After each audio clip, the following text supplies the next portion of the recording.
Hello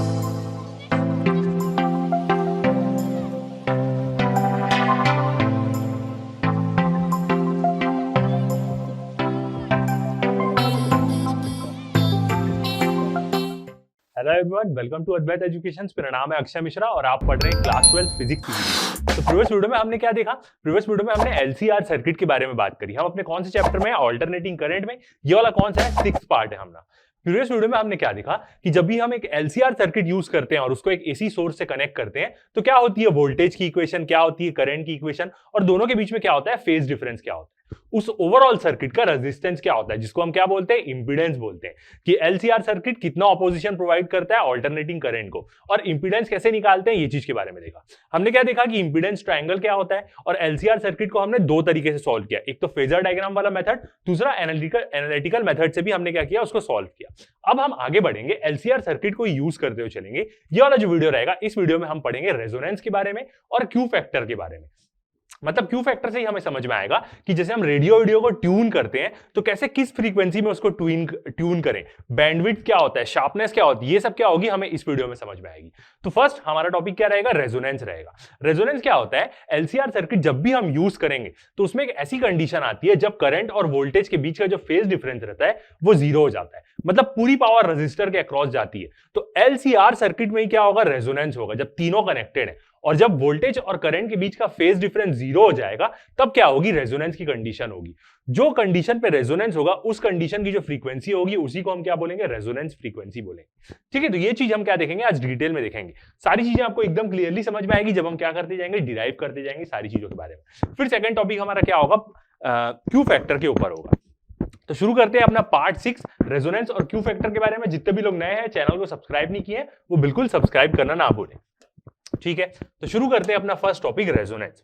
अब resonance का यदि डेफिनेशन देखें तो रेजोनेंस का डेफिनेशन क्या होगा? एक एलसीआर सर्किट में जब करंट और वोल्टेज के बीच का फेज डिफरेंस क्या हो जाएगा? जीरो हो जाएगा, तो रेजोनेंस की कंडीशन आएगी। तो हम क्या बोल सकते हैं? इन एलसीआर सीरीज सर्किट, एक एलसीआर का क्या होगा? सीरीज सर्किट होगा, मतलब तीनों क्या लगे होंगे? सीरीज में लगे होंगे। तो व्हेन फेज डिफरेंस बोलें या फेज बोलें, क्या, जिसको हम किससे डिनोट करते हैं? फाई। और ये फेज किसके बीच में होता था?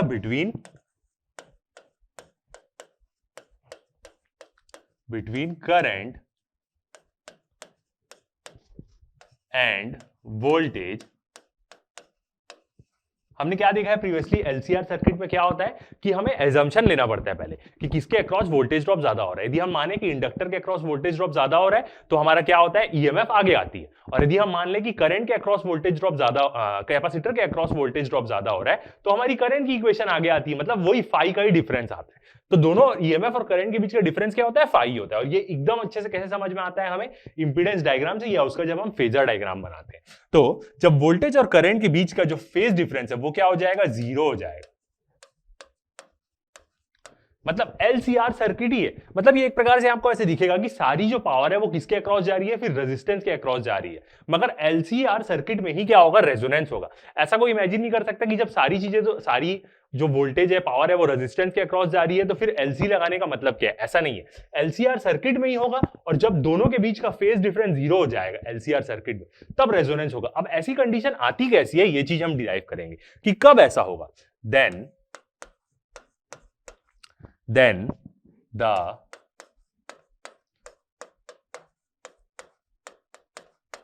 the circuit is said to be resonant circuit। उस कंडीशन में जो हमारा सर्किट होगा उस सर्किट को हम क्या बोलेंगे? ये सर्किट रेजोनेंस कंडीशन में।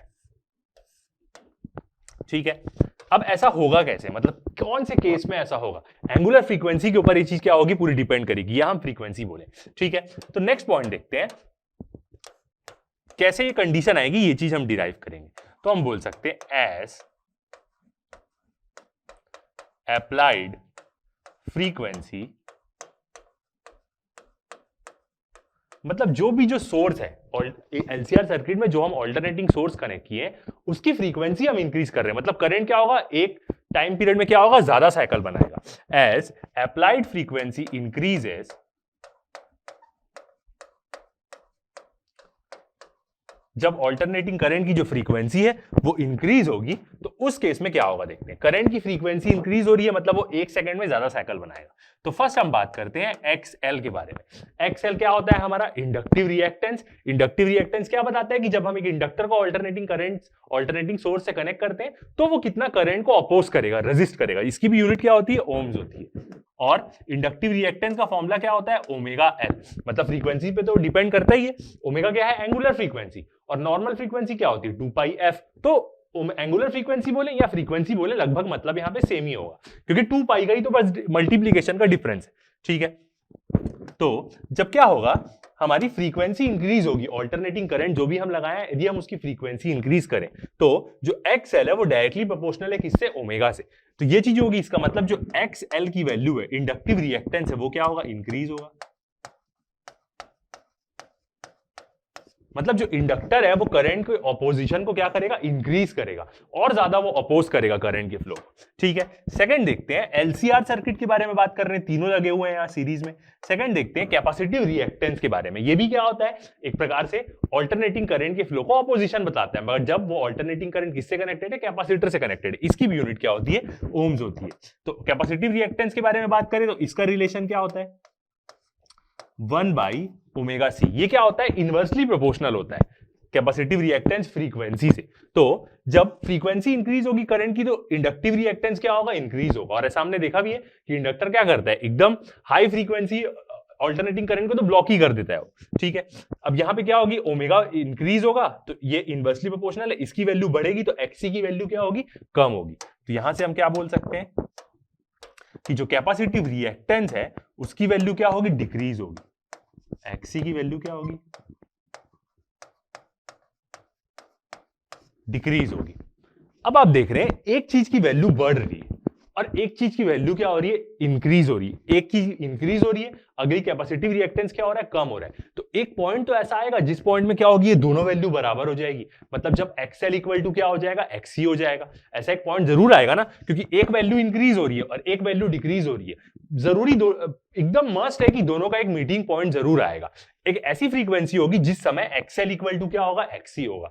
मतलब जितना रेजिस्टेंस एक इंडक्टर प्रोवाइड कर रहा है ऑल्टरनेटिंग करंट को, उतना ही क्या होगा, एक कैपेसिटर भी उतना ही क्या होगा, सेम उतना ही वो भी क्या करेगा, ऑपोजिशन वो करेगा। तो जिस फ्रीक्वेंसी पे ऐसा होगा वही फ्रीक्वेंसी क्या होगी, रेजोनेंट फ्रीक्वेंसी हो जाएगी अपनी।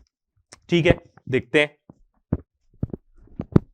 ओके, जब एक इंक्रीज हो रहा है और एक की वैल्यू डिक्रीज हो रही है तो जरूर एक कंडीशन आएगी जहां पे दोनों पॉइंट क्या करेंगे, मीट करेंगे। तो द फ्रीक्वेंसी, एक ऐसी फ्रीक्वेंसी एट विच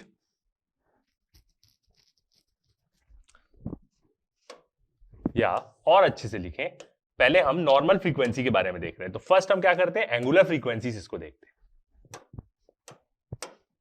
तो at some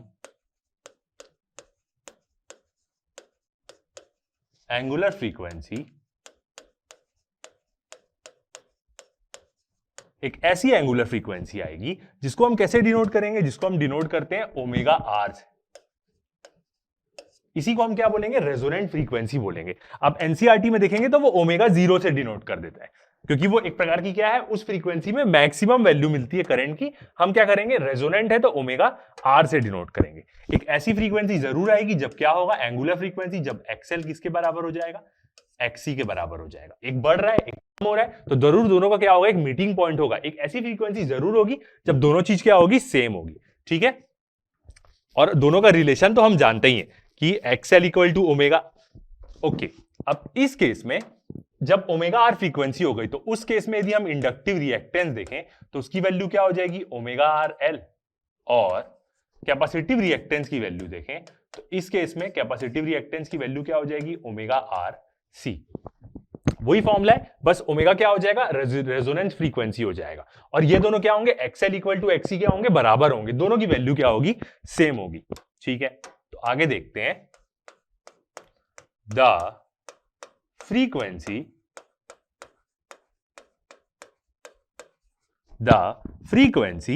at which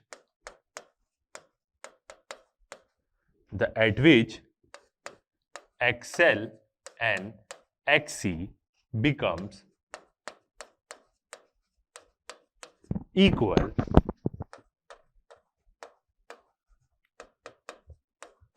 is called, ऐसी फ्रीक्वेंसी जिसमें दोनों की वैल्यू इक्वल हो जाएगी उसको हम क्या बोलते हैं? Resonant frequency. मतलब जब भी रेजोनेंट फ्रीक्वेंसी हो रही है, रेजोनेंस की कंडीशन आ रही है, तो हम क्या ले लेंगे? XL इक्वल टू XC ले लेंगे। दोनों का जो रेजिस्टेंस है, मतलब जो दोनों का जो ऑपोजिशन है ऑल्टरनेटिंग करंट को, वो बराबर हो जाएगा। ठीक है, अब ये ओमेगा आर की वैल्यू निकालते हैं कि ओमेगा आर की वैल्यू हम कैसे निकालेंगे। मतलब रेजोनेंट फ्रीक्वेंसी की, एंगुलर बोले या नॉर्मल फ्रीक्वेंसी बोले, कोई टेंशन नहीं है, क्योंकि ओमेगा की वैल्यू क्या होती है हमारी? 2πFE होती है। एंगुलर फ्रीक्वेंसी की वैल्यू क्या होती है? 2πFE होती है। तो जो भी एंगुलर होगी वही जो एफ होगा उसी का क्या होगा? ये एक प्रकार की क्या बोल सकते हैं? ओमेगा आर को बोल सकते हैं हम resonant frequency, resonant angular frequency, और एफ आर को क्या बोल सकते हैं? Resonant frequency.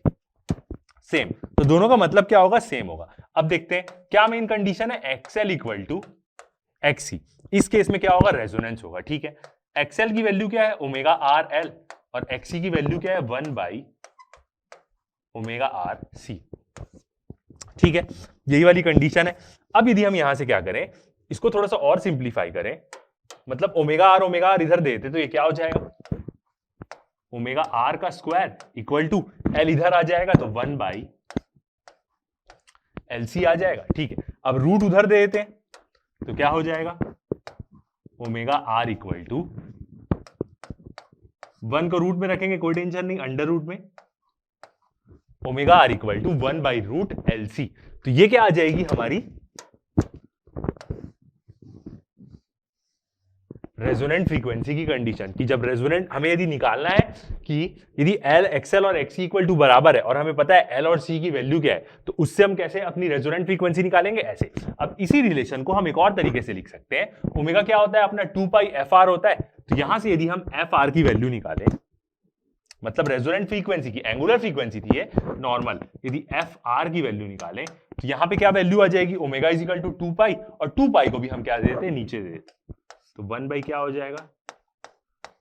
2π√LC।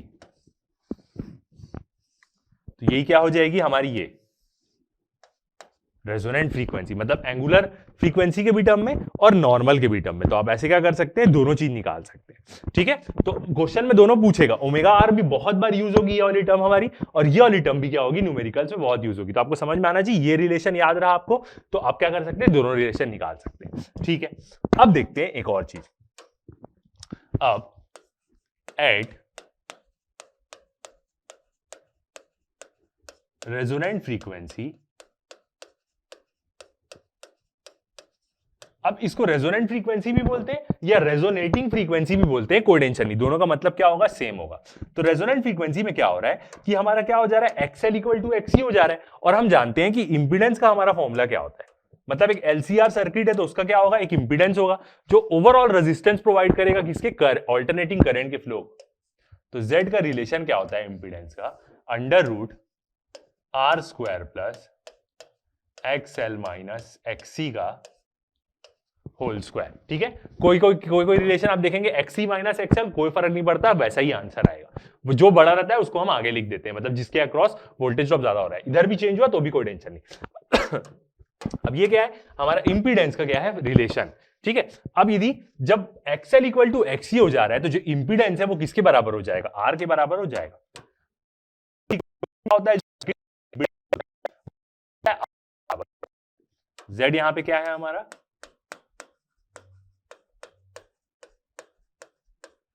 इंपीडेंस। और जब Z R के बराबर हो जा रहा है तो इसका मतलब हम क्या बोलेंगे कि जो इंपीडेंस की वैल्यू है वो क्या है? मिनिमम है। मतलब रेजोनेंस सर्किट में क्या होगा? जब रेजोनेंट फ्रीक्वेंसी अप्लाई कर दी है, रेजोनेंट सर्किट है, तो जो इंपीडेंस की वैल्यू है वो क्या हो जाएगी? एकदम मिनिमम रहेगी। ठीक है, अब यदि इंपीडेंस की वैल्यू मिनिमम हो जा रही है तो करंट की बात करें, कौन से करंट की बात करें, कोई भी करंट, मैक्सिमम हो या आरएमएस वैल्यू, कोई भी करंट की बात करें, तो I इज इक्वल टू क्या होता है, E बाई जेड होता है। ये एक प्रकार से क्या है, करंट, ईएमएफ और इंपीडेंस के फॉर्म में ओम्स लॉ है, ठीक है। अब जब यहां पे इंपीडेंस की वैल्यू एकदम मिनिमम हो जा रही है, तो जो करंट की वैल्यू है वो क्या हो जाएगी, मैक्सिमम हो जाएगी। इसका मतलब जब रेजोनेंट कंडीशन आएगी, तो रेजोनेंट कंडीशन में क्या होगा, करंट एकदम मैक्सिमम फ्लो होगा।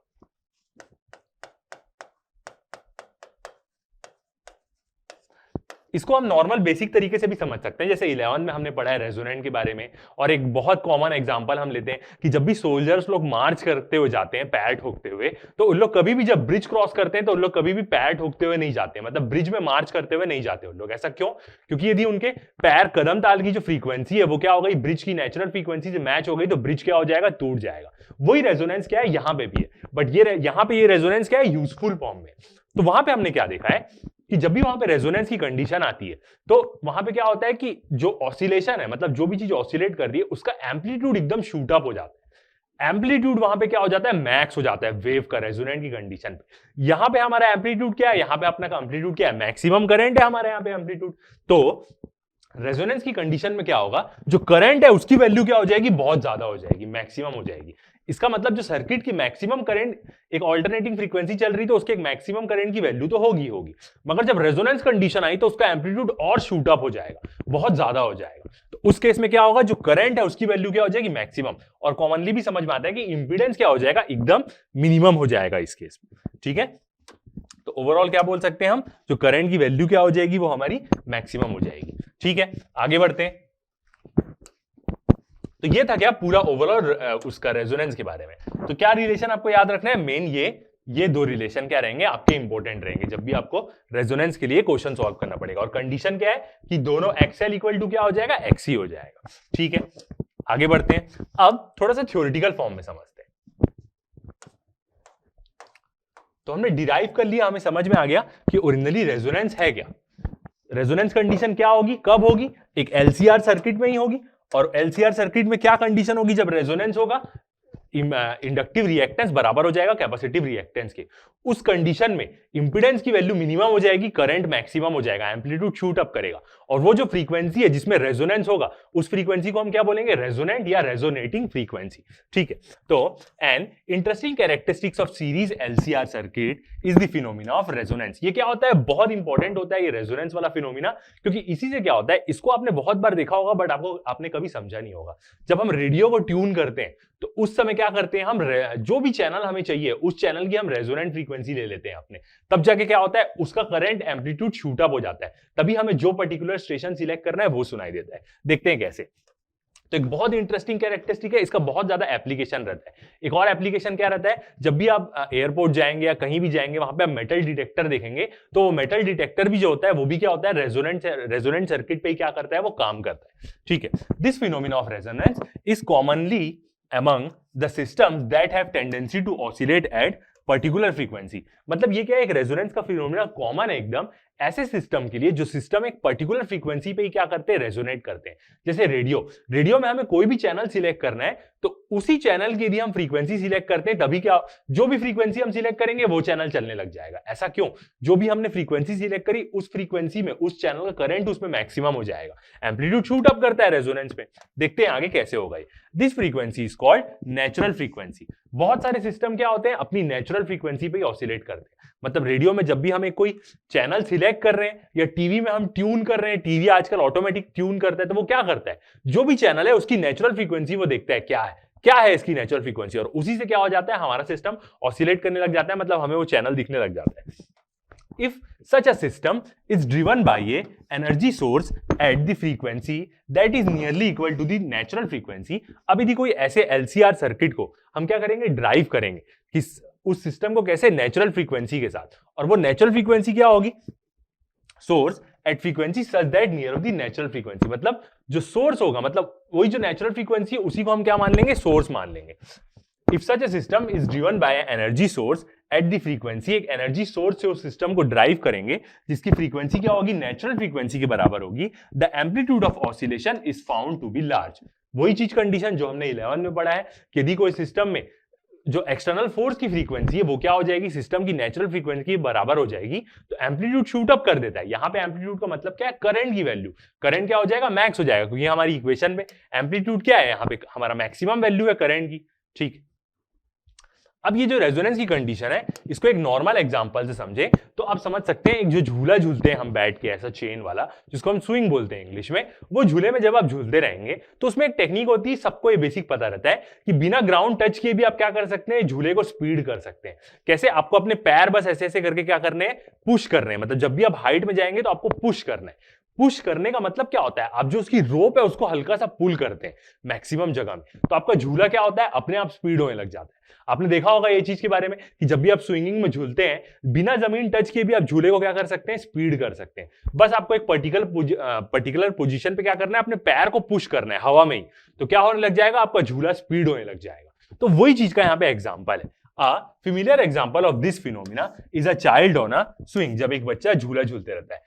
अब बच्चे लोग को तो इतना नहीं पता रहता है, बट नॉर्मल सबको पता रहता है। The swing has a natural frequency for swinging back and fourth like a pendulum. जब एक बार वो जमीन से पुश किया तो वो क्या होगा, जो झूला है वो अपनी नेचुरल फ्रीक्वेंसी से क्या होने लग जाएगा, स्विंग होने लग जाएगा। मगर इसमें ऐसा केस क्या होता है कि जब भी कोई चीज नेचुरल फ्रीक्वेंसी से स्विंग करती है तो एक टाइम बाद उसका ऑसिलेशन बंद हो जाता है, डैम्पिंग के कारण, एयर रेजिस्टेंस के कारण। वो एक बार यदि आप झूले में बैठ के एक बार पुश कर दिए तो आप कंटिन्यूअसली थोड़ी ना झूलते रहेंगे, एक टाइम बाद आपका मोशन रुक जाएगा। तो आपकी नेचुरल फ्रीक्वेंसी क्या होती है, एक टाइम बाद डैम्ड हो जाती है, खत्म हो जाती है उसकी energy. If the child pulls on the rope at the regular interval, तो जब भी आप हाइट में जाके हल्का सा पैर को पुश करेंगे हवा में बिना ग्राउंड टच किए, तो वही क्या होता है, उसी से उसका रीजन क्या होता है, आप रोप या चेन को हल्का सा पुल कर रहे हैं रेगुलर इंटरवल में। The frequency of the pull is almost the same as the frequency of the swinging, मतलब जब भी आप एक्सट्रीम पोजीशन पे आते हैं तब पुल करते हैं, the amplitude of the swinging will be large, मतलब आपका जो आपका झूला है वो क्या होने लग जाएगा, स्पीड अप होने लग जाएगा। अब ऐसा करके देखेंगे तो देखिएगा कभी आपका जो स्विंगिंग है वो रुकेगा नहीं। तो उसी केस में क्या होता है, यहां पे हमारा एम्पलीट्यूड है झूले के डैम में, करंट में हम बात करें, सर्किट में बात करें, तो वो क्या हो जाएगी, करंट की मैक्सिमम वैल्यू शूट अप करेगी, एकदम हायर जगह में जाएगी। ठीक है, आगे देखते हैं। अब वही चीज जो हमने देखी है उसको हम क्या करते हैं, एक फिगर के फॉर्म में देखते हैं कि कैसा ऐसे होगा और कैसा कितना करंट की वैल्यू मैक्सिमम शूट अप हो जाएगी। द फॉलोइंग फिगर शोस, अभी हम एक फिगर देखेंगे जिसमें हम क्या देखेंगे, वेरिएशन देखेंगे करंट की मैक्सिमम वैल्यू का और ओमेगा का। ओमेगा क्या होगी, जिस फ्रीक्वेंसी से वो चीज क्या हो रही है, वो सिस्टम ऑसिलेट कर रहा है, मतलब हमारे ऑल्टरनेटिंग करंट की frequency in A LCR series circuit with, एक एलसीआर सीरीज सर्किट यूज करेंगे जिसमें कुछ वैल्यूज हमें लेनी पड़ेगी, जिसमें क्या है, हमारी इंडक्टेंस, सेल्फ इंडक्टेंस की वैल्यू क्या है, 1 मिली हेनरी। कैपेसिटेंस की वैल्यू क्या है, 1 नैनोफैराड की। एक 1 मिली हेनरी, एक 1 नैनोफैराड का कैपेसिटर हम यूज कर रहे हैं फॉर 2 वैल्यूज ऑफ आर। एक आर की वैल्यू क्या है, 100 ओम, और दूसरी आर की वैल्यू क्या है, 200 ओम। ठीक है, एक और कंडीशन क्या है, जो सोर्स है, मतलब जो मैक्सिमम वैल्यू है सोर्स की, वो क्या है, E0 100 वोल्ट्स की है। ठीक है, अब इस केस में हम देखते हैं, तो हमने कंडीशन देख ली कि मेन क्या है, यहाँ पे इंडक्टर 1 मिली हेनरी का लिए और कैपेसिटर कितने का लिए, 1 नैनोफैराड का। दो ग्राफ हम देखेंगे, एक 100 ओम के लिए, एक 200 ओम के लिए। ठीक है, तो ये डायग्राम देखिए आप। इस डायग्राम में आप देख सकते हैं करंट की मैक्सिमम वैल्यू और यहां पे क्या है, ओमेगा के पे हम क्या कर रहे हैं, प्लॉट कर रहे हैं। ओमेगा यहां पे m क्या लिखा हुआ है, ये m, ये जो लिखा हुआ है ये क्या है, मेगा रेडियन पर सेकंड, मेगा मतलब 10 टू द पावर 6 के फॉर्म में, और करंट की वैल्यू जो है वो क्या है, एम्पियर में ही है यहाँ। ठीक है, अब आप देख सकते हैं कि एक फ्रीक्वेंसी जो ऐसी आ रही है ओमेगा आर, यही क्या है, हमारी नेचुरल फ्रीक्वेंसी। नेचुरल फ्रीक्वेंसी जब आ रही है तो आप देख सकते हैं करंट की वैल्यू शूट अप कर दे रही है, एम्पलीट्यूड क्या हो जा रहा है, मैक्सिमम हो जा रहा है। देख सकते हैं नेचुरल फ्रीक्वेंसी जो 1 इंटू 10 टू द पावर 6, क्योंकि मेगा है, रेडियन पर सेकंड की जब फ्रीक्वेंसी आएगी, जो हमने अभी इंडक्टर लिया है अपना 1 मिली हेनरी का और कैपेसिटर नैनोफैराड का, तो उस केस में जब 1 मेगा रेडियन पर सेकंड आएगी तो आप देख सकते हैं मैक्सिमम करंट की वैल्यू शूट अप हो जा रही है। मतलब एक तो खुद ये मैक्सिमम करंट की वैल्यू है उस साइकिल के, और इसकी वैल्यू क्या हो जा रही है, एकदम शूट अप हो जा रही है। तो जब भी हम रेडियो वीडियो को ट्यून करते हैं तो जो भी फ्रीक्वेंसी हमें सुननी है उसका जो करंट है वो मैक्सिमम हो जाता है उसकी रेजोनेंट फ्रीक्वेंसी में। तो यहाँ पे क्या होगी, सबकी अपनी अपनी एक रेजोनेंट फ्रीक्वेंसी होगी हर चैनल।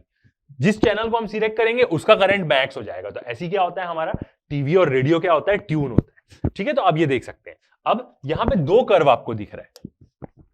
फर्स्ट वाला किसके लिए, फर्स्ट वाला हमारा 100 ओम के लिए, और सेकंड वाला क्या है 200 ओम के लिए।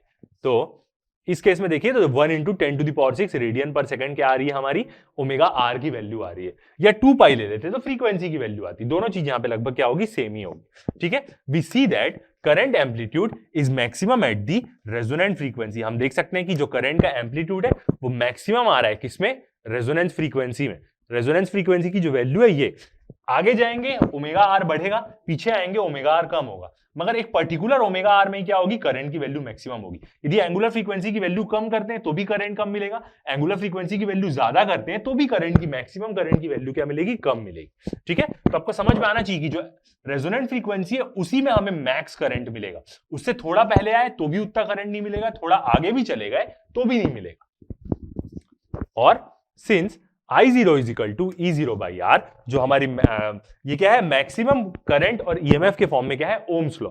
और यहां पे R क्यों लिखा हुआ है, क्योंकि Z के बराबर हो जाएगा, R हमारा इंपीडेंस के बराबर R हो जाएगा, क्योंकि XL इक्वल टू तो XC है यहां पे। ठीक है, अब XL इक्वल टू XC है, मगर जरूरी नहीं है कि सेल्फ इंडक्टर मतलब सेल्फ इंडक्टेंस और कैपेसिटेंस की वैल्यू सेम रहे। ओमेगा मल्टीप्लाई करेंगे तो सेम हो जाएगा लगभग, इसका मतलब ये XL इक्वल टू XC तो है यहां पे, ये कंडीशन तो है ही, तभी रेजोनेंस होगा। ठीक है, तो अब at resonance the current amplitude for case 1 is twice in the case 2। तो आप देख सकते हैं कि रेजिस्टेंस की वैल्यू यदि 100 ओम रही तो R की वैल्यू कम हुई, इनवर्सली प्रोपोर्शनल है, I ज्यादा हो जाएगा। तो फर्स्ट वाला जो केस है वो किसके लिए, 100 ओम के लिए। 100 ओम के केस में क्या हो रहा है, करंट और ज्यादा हो जा रहा है। 200 ओम के केस में क्या हो रही है, करंट की मैक्सिमम वैल्यू कम आ रही है। तो रेजिस्टेंस से ही हम क्या करते हैं, सिलेक्ट करते हैं इसको कि क्या होगा हमारे करंट की वैल्यू। ठीक है, आगे बढ़ते हैं। अब देखते हैं हम main application. Resonance circuits have variety of application. For example, in tuning mechanism of a radio or TV set. बहुत ज्यादा इसके क्या होते हैं, एप्लीकेशन होते हैं। मेटल डिटेक्टर्स में तो रहता ही है, और टीवी और रेडियो का जो ट्यूनिंग रहता है, आजकल के टीवी क्या होते हैं, ऑटो ट्यून करते हैं, ऑटो सर्च करते हैं, तो वो सब चीजें ऑटोमेटिक होती है। रेडियोस को आप देखे होंगे पुराने जमाने वाले, आजकल के बच्चे तो शायद रेडियो नहीं देख पाते हैं, मगर बहुत सारे लोग देखे होंगे रेडियो का ट्यून करने वाला, तो वो भी यही रहता है। The antenna of the radio accepts signals from many broadcasting station. जो रेडियो का एंटीना रहता है वो क्या करता है, बहुत सारे स्टेशन से क्या करता है, सिग्नल रिसीव करता है। The signal picked up by the antenna act as the source in the tuning circuit of the radio. जो भी सिग्नल एंटीना पिक करता है वो सिग्नल क्या होता है, एक प्रकार की वेवी है, इलेक्ट्रोमैग्नेटिक वेवी तो है वो पूरी एक प्रकार की, जो भी वो सिग्नल रिसीव कर रहा है, मतलब एक प्रकार का ऑल्टरनेटिंग करंट ही तो है वो, बस उसकी क्या है, फ्रीक्वेंसी अलग है, मतलब वो अलग ही चीज है एक प्रकार की, बस एक वेव है वो। तो उसी को अब वो जो रिसीव करता है एंटीना, जो वेव को, वो कैसा काम करता है, एक प्रकार से सोर्स जैसा काम करता है रेजोनेंस सर्किट में। जैसे हम ऑल्टरनेटिंग सोर्स को यहां पे लेते हैं, source in the tuning circuit, tune करने के सर्किट में ऑफ द रेडियो।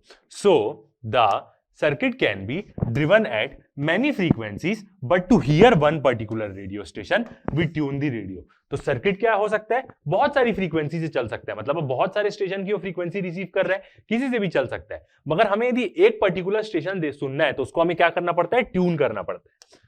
अब जब हम ट्यून करते हैं तब क्या होता है, in tuning we vary the capacitance of the capacitor. जब हम रेडियो को ट्यून करते हैं तो हम कैपेसिटर को क्या करते हैं, वेरी करते हैं। In turn, the circuit such that the resonant frequency of the circuit becomes nearly equal to the frequency of the radio signal received।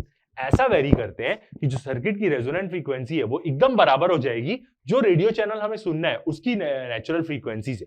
तो नेचुरल फ्रीक्वेंसी हुई, एम्पलीट्यूड शूट अप हो जाएगा, उस चैनल का जो करंट है वो क्या हो जाएगा, मैक्सिमम फ्लो होने लग जाएगा। तो जब ऐसा होगा, when this happens, the amplitude of the current with the frequency of the signal of the particular radio station in the circuit is maximum। जो भी पर्टिकुलर स्टेशन का हमें सुनना है चीज, उसका जो करंट है हमारे सर्किट में क्या हो जाएगा, मैक्सिमम हो जाएगा, क्योंकि हमारी जो रेजोनेंट फ्रीक्वेंसी है उसकी नेचुरल फ्रीक्वेंसी से मैच खा गई। अब क्या होगा, एम्पलीट्यूड शूट अप करेगा उसके सिग्नल का, तो उसी का करंट क्या होने लग जाएगा, सर्किट में फ्लो करने लग जाएगा, और हमें क्या सुनाई देने लग जाएगा, जो चैनल हमने क्या किया, सिलेक्ट किया। ठीक है, आगे बढ़ते हैं। अब एक इंपॉर्टेंट कैरेक्टरिस्टिक्स कि अब यहां पे हमने देख रहे हैं कि एक्सएल इक्वल टू एक्सी हो जा रहा है, फेज डिफरेंस जीरो हो जा रहा है, फाई की वैल्यू जीरो हो रही है रेजोनेंस सर्किट में। तो किसी को ऐसा डाउट हो सकता है कि एलसी सर्किट के बिना ही यदि हम सिर्फ एक रेजिस्टेंस ही यूज कर लें तो भी तो सेम वही कंडीशन होगी, बट ऐसा नहीं है। एलसी सर्किट होना चाहिए तभी रेजोनेंस होगा।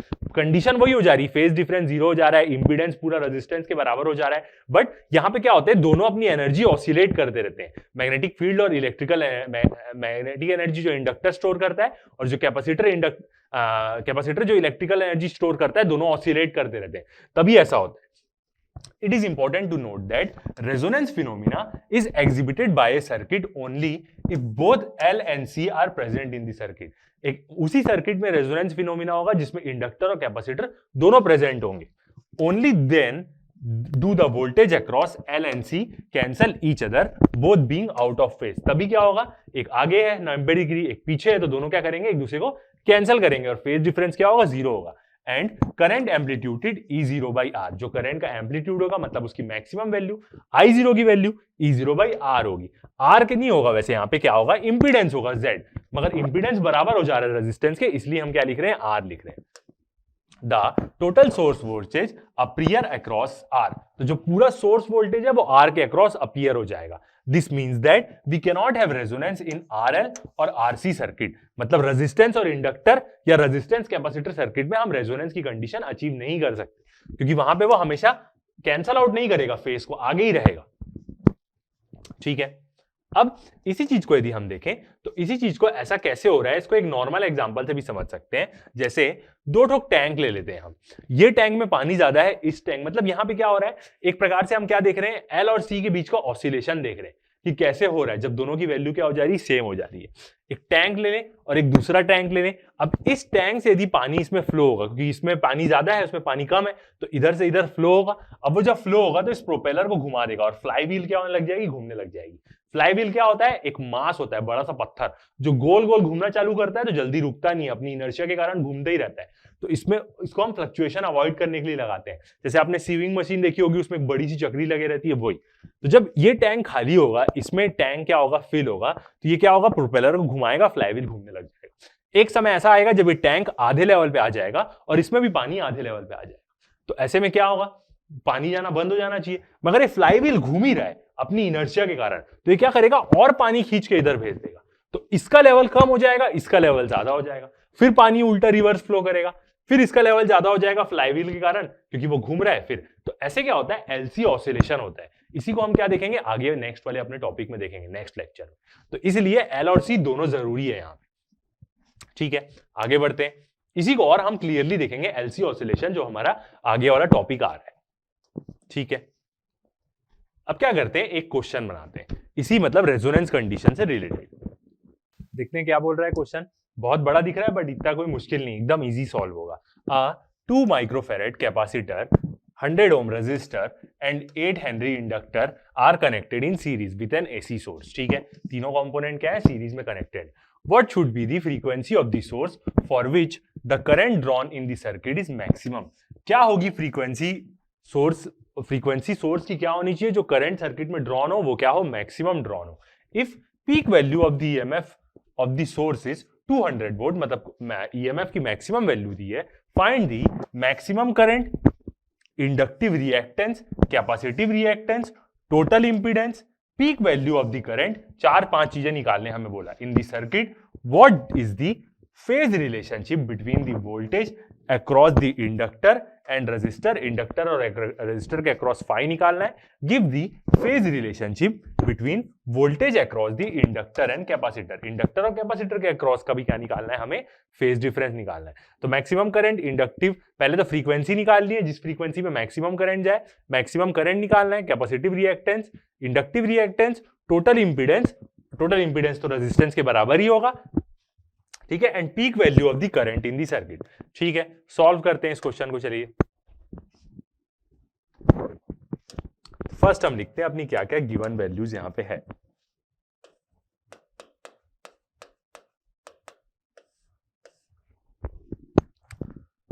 कैपेसिटेंस दिया हुआ है हमें C, कितना दिया हुआ है, 2 माइक्रोफेरेड का, म्यू एफ तो 2 × 10⁶, -6 फैरेड। और क्या दिया हुआ है हमें, रेजिस्टेंस दिया हुआ है R 100 ओम का, सेल्फ इंडक्टेंस दिया है इंडक्टर का L 8 हेनरी, और क्या दिया हुआ है, मैक्सिमम वैल्यू दी है ईएमएफ की E0 कितना 200 वोल्ट,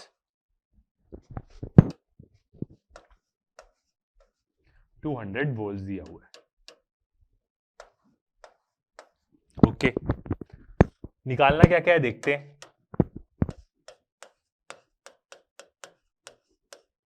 एक बार ऐसे नोट करने से क्या हो जाता है आपको समझ में आ जाएगा क्या क्या चीज निकालने बोली।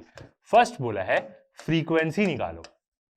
कब निकालना है फ्रीक्वेंसी, जब क्या होगा, फॉर मैक्स करंट, ऐसी फ्रीक्वेंसी जिस फ्रीक्वेंसी में क्या होगा, करंट मैक्सिमम जाएगा। फॉर मैक्स करंट ड्रॉन, यही बोला है क्वेश्चन में कि कब मैक्स करंट ड्रॉन कर पाएंगे हम। इसका मतलब क्या है, हमें एक प्रकार से क्या करना है, यहाँ पे रेजोनेंस फ्रीक्वेंसी निकालनी है, क्योंकि रेजोनेंस फ्रीक्वेंसी में क्या होगा, मैक्स करंट ड्रॉन होगा, ऑब्वियस सी बात है। ठीक है, तो फर्स्ट में रेजोनेंस फ्रीक्वेंसी निकालनी है। सेकंड क्या बोला है हमें, करंट की वैल्यू निकालो, maximum find the peak value of the current, I0 निकालने बोला है। थर्ड क्या निकालने बोला है हमें, इंडक्टिव रिएक्टेंस, कैपेसिटिव रिएक्टेंस निकालने बोला है। तो जब हम मैक्सिमम मतलब रेजोनेंट फ्रीक्वेंसी पे काम कर रहे हैं तो XL इक्वल टू क्या हो जाएगा, XC के बराबर हो जाएगा। दोनों में से किसी भी एक को निकाल दिया, आंसर हो जाएगा। फोर्थ हमें बोला है इंपीडेंस निकालो, और ये क्या है, रेजोनेंट सर्किट है, तो इसका तो आंसर हमें पहले ही पता है, कितना आएगा 100 ओम, तो रेजिस्टेंस R के बराबर होगा। ठीक है, और क्या निकालने बोला है हमें, फेज डिफरेंस निकालने बोला है। फिफ्थ फाई निकालने बोला है L और R के बीच का, इंडक्टर और रेजिस्टेंस के बीच का, और दूसरा फेज डिफरेंस किसके बीच में निकालने बोला है, LC के बीच में, इंडक्टर और कैपेसिटर के बीच में, LC के बीच में निकालने बोला है। तो ये सब चीजें क्या बोला है हमें, कैलकुलेट करने बोला है। ठीक है, सॉल्व करते हैं इसको। फर्स्ट तो हम रेजोनेंट फ्रीक्वेंसी निकालते हैं, तो हम क्या बोल सकते हैं, when frequency of the AC source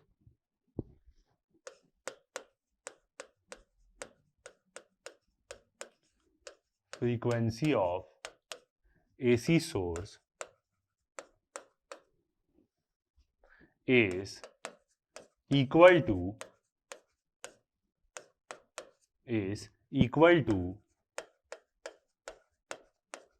resonant frequency, जब ऑल्टरनेटिंग सोर्स की फ्रीक्वेंसी रेजोनेंस फ्रीक्वेंसी के बराबर हो जाएगी तभी करंट क्या होगा, ड्रॉन मैक्सिमम होगा। Then करंट ड्रॉन मतलब सर्किट में, ड्रॉन इन द, मतलब जो करंट सर्किट में फ्लो होगा, इज मैक्स। उसी केस में क्या होगा, करंट जो फ्लो होगा वो क्या होगा, मैक्स होगा। ठीक है, अब जो फ्रीक्वेंसी हमें निकालनी है, जिस फ्रीक्वेंसी में मैक्सिमम करंट ड्रॉन होगा, वो फ्रीक्वेंसी क्या है हमारी, FR, रेजोनेंस फ्रीक्वेंसी के बराबर है। और क्या था फॉर्मूला हमारा निकालने का, FR equal to 2 pi under root LC, यही है। ठीक है, वैल्यू पुट करते हैं,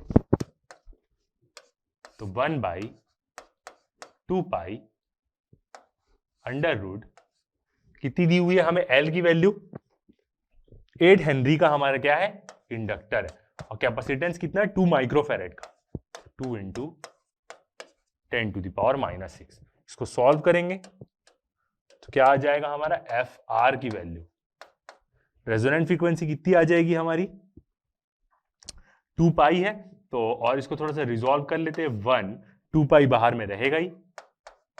ठीक है, 8 को निकालेंगे तो कितना हो जाएगा, यहाँ पे 2 पाई है और 2 है, तो 16 को बाहर निकाले तो कितना हो जाएगा, 4। ठीक है, और 10⁻⁻⁶ है, इसको रूट के बाहर निकालेंगे तो 10⁻⁻3, यही हो जाएगा। अब इसको सॉल्व कर सकते हैं हम, और सिंप्लीफाई कर देते हैं, तो 1/10⁻⁻3 को ऊपर ले जाते तो ऊपर 1000 हो जाएगा। ठीक है, और नीचे क्या बचेगा, 8 पाई। कितना आएगा हमारा आंसर, इसको सॉल्व करेंगे तो 39.8 हर्ट्ज। ये आ गया हमारा 39.8 हर्ट्ज आ गया, ये फर्स्ट वाला आंसर आ गया। ठीक है, सेकंड निकालना है हमें करंट की पीक वैल्यू। सेकंड चीज क्या निकालनी है हमें, पीक वैल्यू ऑफ करंट, मतलब I0 निकालना है। अब यहाँ पे मैं पीक वैल्यू के टर्म में हम ओम्स लॉ लिख सकते हैं। हमें ईएमएफ की मैक्सिमम वैल्यू क्वेश्चन में गिवन है E0, और नीचे क्या आएगा, इंपीडेंस Z। मगर हमें पता है कि जो इंपीडेंस है वो किसके बराबर होगा, रेजिस्टेंस के बराबर होगा, क्योंकि LCR सर्किट है और रेजोनेंस कंडीशन में, तो R के बराबर होगा, जो भी हमें क्या है पता है। तो E0 की वैल्यू कितनी दी हुई है, 200/100, तो करंट कितना आ जाएगा, 2 एम्पियर का। ये मैक्सिमम करंट की वैल्यू आ गई। थर्ड निकालने बोला है हमें, एक्सएल या एक्सी निकालो, जो दोनों की वैल्यू क्या होगी, सेम ही होगी। तो एक्सएल बोले या एक्सी बोले, क्योंकि रेजोनेंस सर्किट है। अब हम एक्सएल का फॉर्मूला लिखते हैं, जो क्या होता है, ओमेगा इंटू एल। अब ओमेगा क्या होगा यहाँ पे, 2 पाई FRL। ओके, वैल्यू डालते हैं, 2 पाई, फ्रीक्वेंसी कितनी आई है हमारी 39.8, और इंटू इंडक्टेंस कितना है, 8 हेनरी का। तो यहां से कितना आ जाएगा आंसर, एक्सएल कितना आ जाएगा, एक्सएल की वैल्यू आ जाएगी 2000 ओम्स।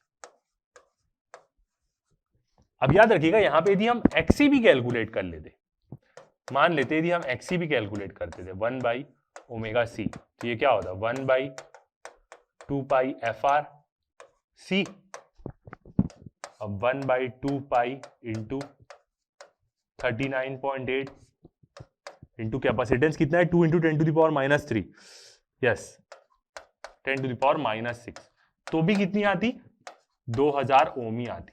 सॉल्व करके देख सकते हैं आप, मैंने भी कैलकुलेट करके देखा है। मगर इजी क्या पड़ेगा, इजी हम पहले एक्सएल निकाल सकते हैं, कम सॉल्व करना पड़ेगा, तो इसलिए दोनों चीज की वैल्यू क्या आएगी, सेम आएगी। थर्ड हमें निकालना है, उसके बाद क्या हमें बोला है, इंपीडेंस निकालने बोला है सर्किट का। तो Z तो R के बराबर ही होगा, रेजोनेंस सर्किट है, और उसकी वैल्यू कितनी हो जाएगी, 100 ओम। तो ये भी क्या है, एक आंसर हमारा। ओके, लास्ट क्या निकालने बोला है, फेज डिफरेंस। फेज डिफरेंस निकालो LR और LC के बीच में। इसको हम कैसे लिख सकते हैं, नॉर्मल वर्ड्स में ही लिख सकते हैं, क्योंकि हमें पता है द वोल्टेज अक्रॉस इंडक्टर, पता है हमें 90 डिग्री आगे ही रहता है, तो inductor and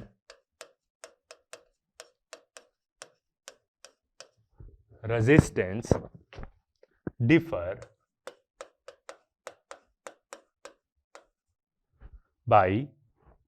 in phase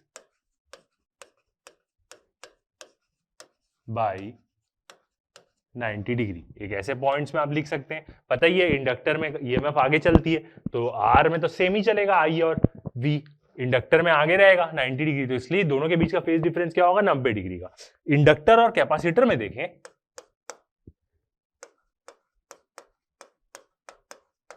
and capacitor में देखें, आर और एल के बीच में तो 90 डिग्री का फेज डिफरेंस होगा।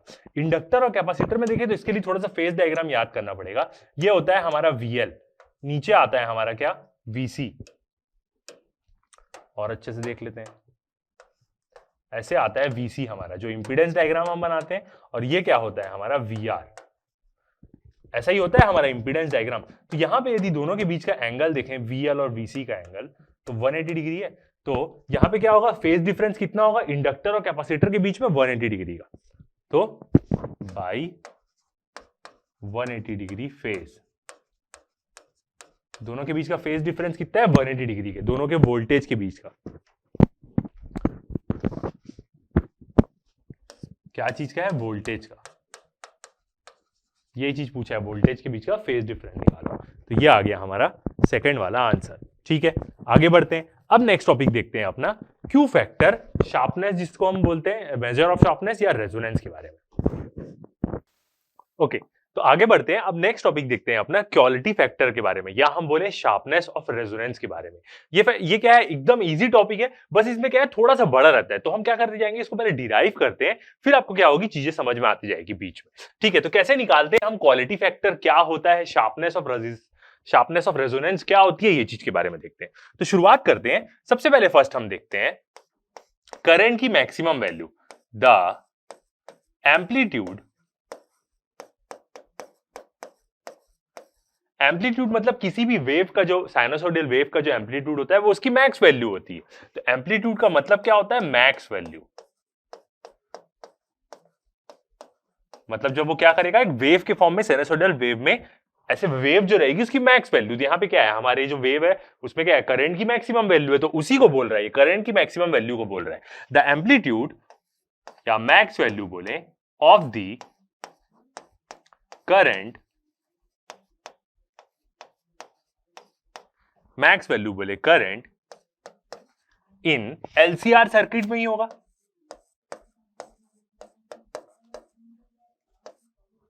सीरीज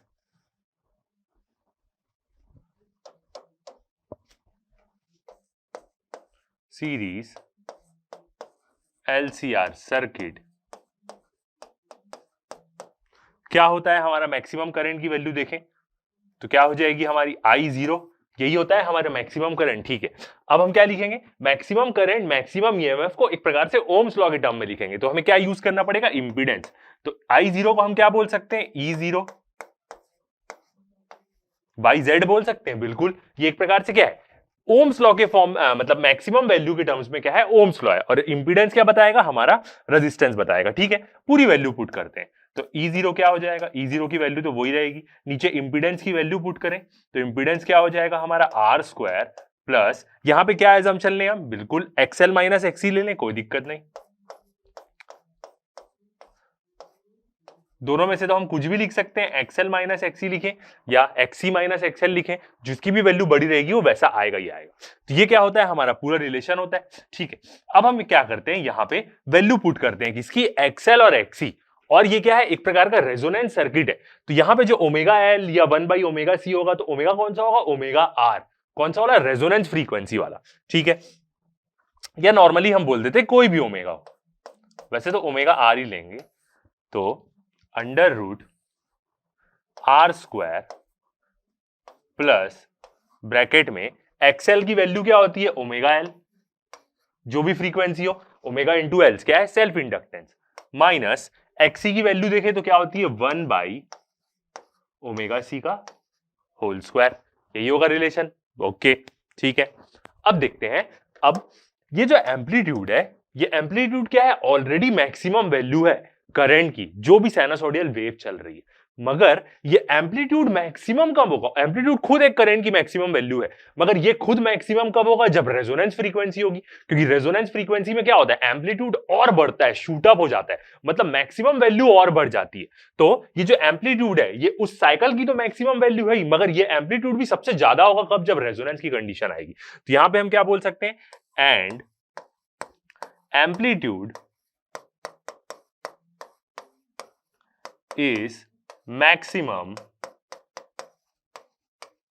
एम्पलीट्यूड क्या होगा, खुद एक मैक्सिमम वैल्यू है, मगर जब रेजोनेंस की कंडीशन आती है तो करंट एकदम शूट अप करता है, जैसे हमने प्रीवियस डायग्राम में देखा। तो वही चीज क्या होगी, यहां पे होगी। फिर से यदि आपको रिवाइज करना है तो हम एक बार वो वाला डायग्राम फिर से देख सकते हैं, जो रेजोनेंस वाला हमने लिया है। ये देखिए, ये तो करंट की मैक्सिमम वैल्यू वाला ही ग्राफ है। जब रेजोनेंस फ्रीक्वेंसी आती है तो एम्पलीट्यूड शूट अप कर देता है। तो करंट की मतलब एम्पलीट्यूड की मैक्सिमम वैल्यू कब होगी, रेजोनेंस फ्रीक्वेंसी में होगी, बिल्कुल। ठीक है, तो एम्पलीट्यूड क्या होगा, हमारा मैक्सिमम होगा, कौन सी फ्रीक्वेंसी में, रेजोनेंस फ्रीक्वेंसी में। तो यहां पे हम क्या बोलते हैं, ओमेगा जो है, जो ये ओमेगा हम लिए, ये कब एम्पलीट्यूड मैक्सिमम होगा, जब ओमेगा किसके बराबर हो जाएगा, ओमेगा आर के बराबर हो जाएगा। ओमेगा आर क्या है, हमारा रेजोनेंस फ्रीक्वेंसी या रेजोनेंस एंगुलर फ्रीक्वेंसी बोले। और इसका रिलेशन हम क्या निकाले, 1/√LC निकाले, बिल्कुल। यहां पे ओमेगा क्या है,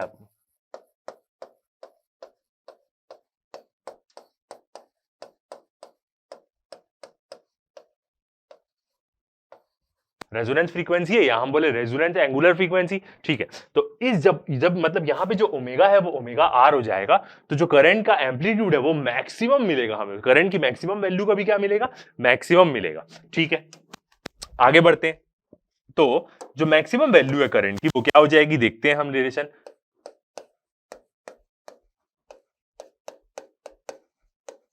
मैक्सिमम वैल्यू किसकी? एम्पलीट्यूड की, मतलब I0 की इज, अब इसको कैसे लिख सकते हैं हम? मैक्सिमम वैल्यू को I0 और I0 की रेजोनेंस फ्रीक्वेंसी में मैक्सिमम वैल्यू हो जा रही, तो ब्रैकेट में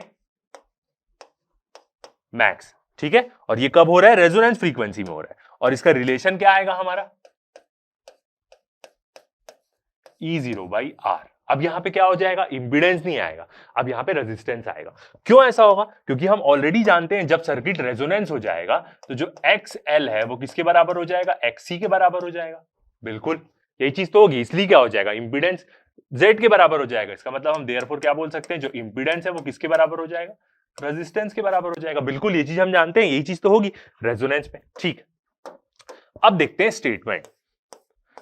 पूरी चीज एकदम धीरे धीरे समझिए तो आपको समझ में आएगा क्यू फैक्टर क्या है, रेजोनेंस क्या है, बैंडविड्थ क्या है। सबसे पहले हमने क्या लिया? नॉर्मल एलसीआर सर्किट लिया, उसकी ओम्स लॉ में इक्वेशन लिखी मैक्सिमम वैल्यू के टर्म में। फिर हमने देखा कि जो एम्पलीट्यूड है करंट का वो मैक्सिमम होगा जब रेजोनेंस फ्रीक्वेंसी होगी, तो हमने क्या किया? वहां पे ओमेगा आर लिया। अब जब रेजोनेंस फ्रीक्वेंसी होगी तो एक्सएल इक्वल टू एक्सी हो जाएगा, तो E0 बाई बस आर ही तो रहेगा। तो वही चीज हमने यहाँ पे क्या लिखी? लिख दी, ठीक है। अब आगे बढ़ते हैं, अब नेक्स्ट स्टेटमेंट देखते हैं। अब यदि कोई भी अलग वैल्यू हुई for values of omega, omega की कोई भी value other then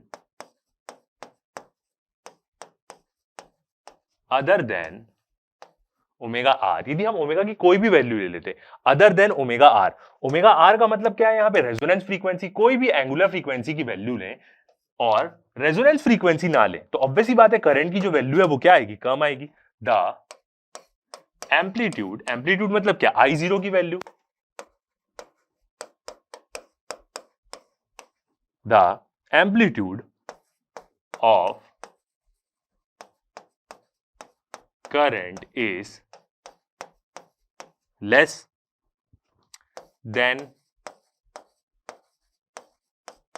max value। बिल्कुल एकदम सही है। ओमेगा की कोई भी वैल्यू हम ले ले other than omega R, current का जो एम्पलीट्यूड है उसकी वैल्यू क्या होगी? हमेशा कम ही आएगी मैक्सिमम वैल्यू से। देखते हैं डायग्राम में कैसे, एकदम अच्छे से देखिए। यदि कोई भी हम ओमेगा की वैल्यू ले लेते, ये वाली वैल्यू ले लेते, मतलब यहां से ओमेगा की वैल्यू यहां से हम ले रहे हैं, ठीक है। तो यदि ये वाली वैल्यू ले लेते हैं ओमेगा की, ये वैल्यू या ये वैल्यू, ये वैल्यू, ये वैल्यू, कोई भी वैल्यू ले ले, एकदम पास की भी वैल्यू ले ले, तो भी क्या होगा? करंट की वैल्यू क्या आएगी? कम ही आएगी। आप देख सकते हैं other than omega are, omega r ही लेंगे एंगुलर फ्रीक्वेंसी, तभी करंट की क्या आएगी? मैक्सिमम वैल्यू आएगी। और यदि ओमेगा आर से छोटी वैल्यू ले लिए, इस तरफ छोटी और आगे बढ़ी, तो भी करंट की वैल्यू कम आएगी, और आगे भी ले लिए तो भी करंट की वैल्यू कम आएगी। ओमेगा आर से आगे भी ले लिए, 1.5 भी ले लिए, तो भी क्या होगा? 1.5 में कहां अटैच कर रहा है? यहां पे, तो भी करंट की वैल्यू क्या आएगी? कम ही आएगी। समझ में आती है ये चीज हमको, ठीक है। आगे देखते हैं तो फायदा क्या होगा, देखते हैं, आगे बढ़ते हैं। ओके, नेक्स्ट स्टेटमेंट देखते हैं। Suppose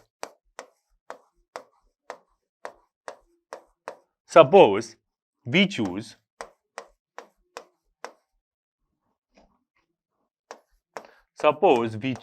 a value, मान लेते हैं कि हम एक वैल्यू लेते हैं ऑफ ओमेगा फॉर विच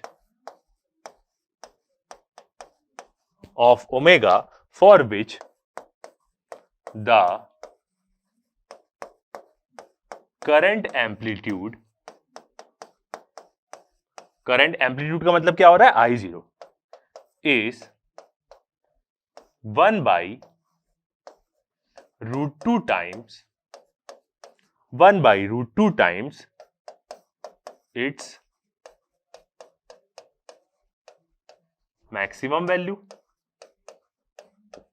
मान लेते हैं कि हम एक ओमेगा की ऐसी वैल्यू लेते हैं, ओमेगा आर तो नहीं ले रहे हैं, ओमेगा की एक ऐसी वैल्यू लेते हैं जिसमें जो करंट है, मतलब जो करंट की मैक्सिमम वैल्यू है वो क्या हो जाएगी? 1/√2 टाइम्स इस मैक्सिमम वैल्यू हो जाएगी। मान लेते हैं हम एक करंट की ऐसी वैल्यू लेते हैं, ठीक है। और 1/√2 टाइम्स का मतलब आपको दिमाग में आना चाहिए, एक प्रकार की हम क्या ले रहे हैं? आरएमएस वैल्यू ले रहे हैं।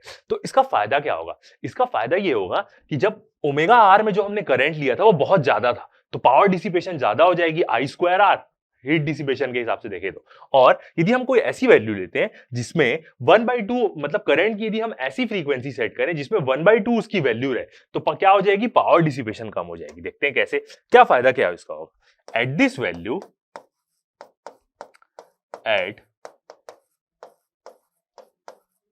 एट दिस वैल्यू द, ऐसा हम क्यों कर रहे हैं आपको मैं भी बताता हूं। Power dissipated eight this value, the power dissipated by the circuit is half. जो पावर डिसिपेटेड है, जो सर्किट करेगा वो हाफ करेगा। कैसे? हम देख सकते हैं जूल हीट क्या होती है, पीजी इज इक्वल टू क्या होता है, आई स्क्वायर आर। ठीक है, अभी कोई भी वैल्यू आ गई, आरएमएस वैल्यू हो, मैक्सिमम वैल्यू हो, कोई फर्क नहीं पड़ता। ठीक है, आई स्क्वायर आर होता है। अब यदि हम आई की एक ऐसी वैल्यू लेते हैं 1/√2 टाइम्स इसकी मैक्सिमम वैल्यू, ठीक है, तो क्या हो जाएगा हमारा I/√2 का स्क्वायर हो जाएगा आर। तो यहां से क्या आएगा हमारा रिलेशन, यहां से रिलेशन आएगा आई square by 2r।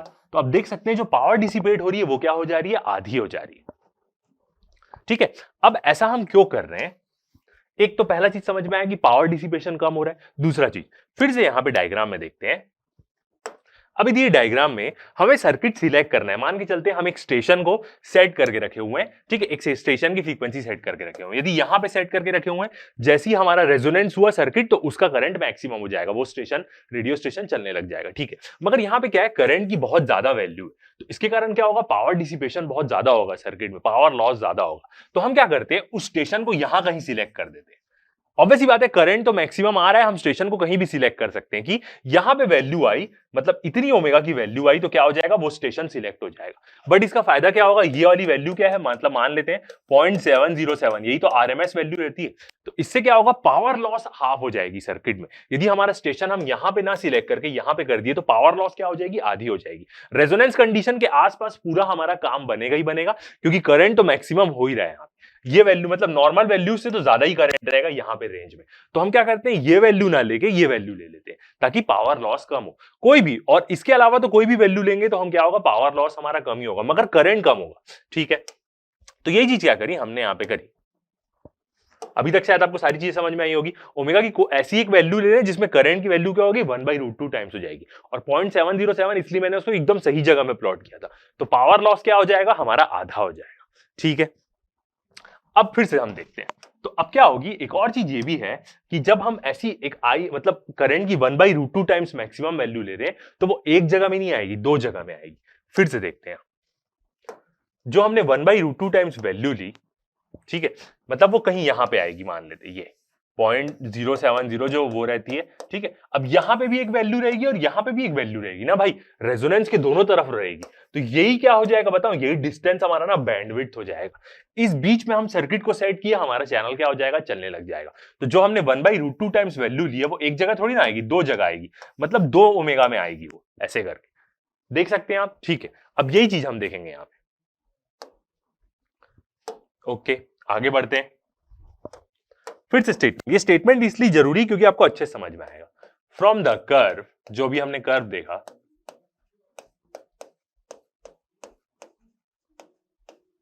From the curve हम क्या बोल सकते हैं, there are two such values. बिल्कुल, हमने देखा दो वैल्यू आएगी, एक रेजोनेंस के इस तरफ, एक रेजोनेंस के इस तरफ। Two such values of omega, ऐसी ओमेगा की कितनी वैल्यू होगी, दो वैल्यू होगी, एक रेजोनेंस के इस तरफ आ रही है, एक इस तरफ आ रही है। ठीक है, तो इसको हम क्या बोल देते हैं, से इसको हम बोल देते हैं ओमेगा 1 एंड ओमेगा 2। ये दोनों वैल्यूज को हम, ये जो दोनों वैल्यूज में उस जगह में जो फ्रीक्वेंसी है, मतलब उस जगह में क्या है, जो हमारी एंगुलर फ्रीक्वेंसी है, उसको हम ओमेगा 1 ओमेगा 2 नाम दे देते हैं। अब ये देखना पड़ेगा कि कौन बड़ा है, ओमेगा 1 बड़ा है कि ओमेगा 2 बड़ा है। तो यहां से क्या होगा, वही चीज हम लिखते हैं, जो ओमेगा 1 है वो क्या रहेगा, बड़ा रहेगा ओमेगा से, और छोटा रहेगा किससे, ओमेगा 2। मतलब ओमेगा 2 क्या रहेगा, छोटा रहेगा ओमेगा से। ये ओमेगा क्या है, ये है हमारा ओमेगा आर है, ये रेजोनेंस फ्रीक्वेंसी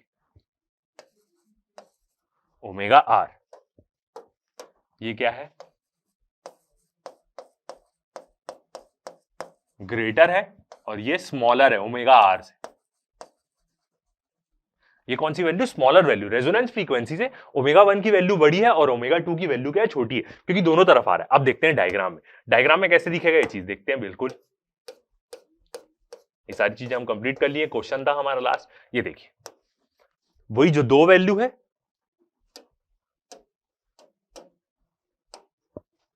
देख सकते हैं ये दो वैल्यू हमने ली, ओमेगा 1 और ओमेगा 2, ठीक है। और जो ओमेगा 1 है हमने क्या लिया? 1/√2 टाइम से मैक्सिमम वैल्यू का है, तो पावर कम डिसिपेट होगी इसमें।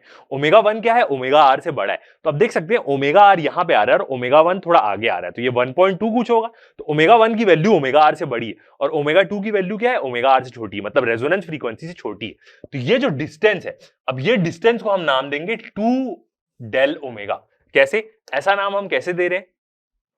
क्योंकि जो आधा आधा डिस्टेंस है, मतलब ये जो आधा डिस्टेंस होगा, इसको लिखते हैं,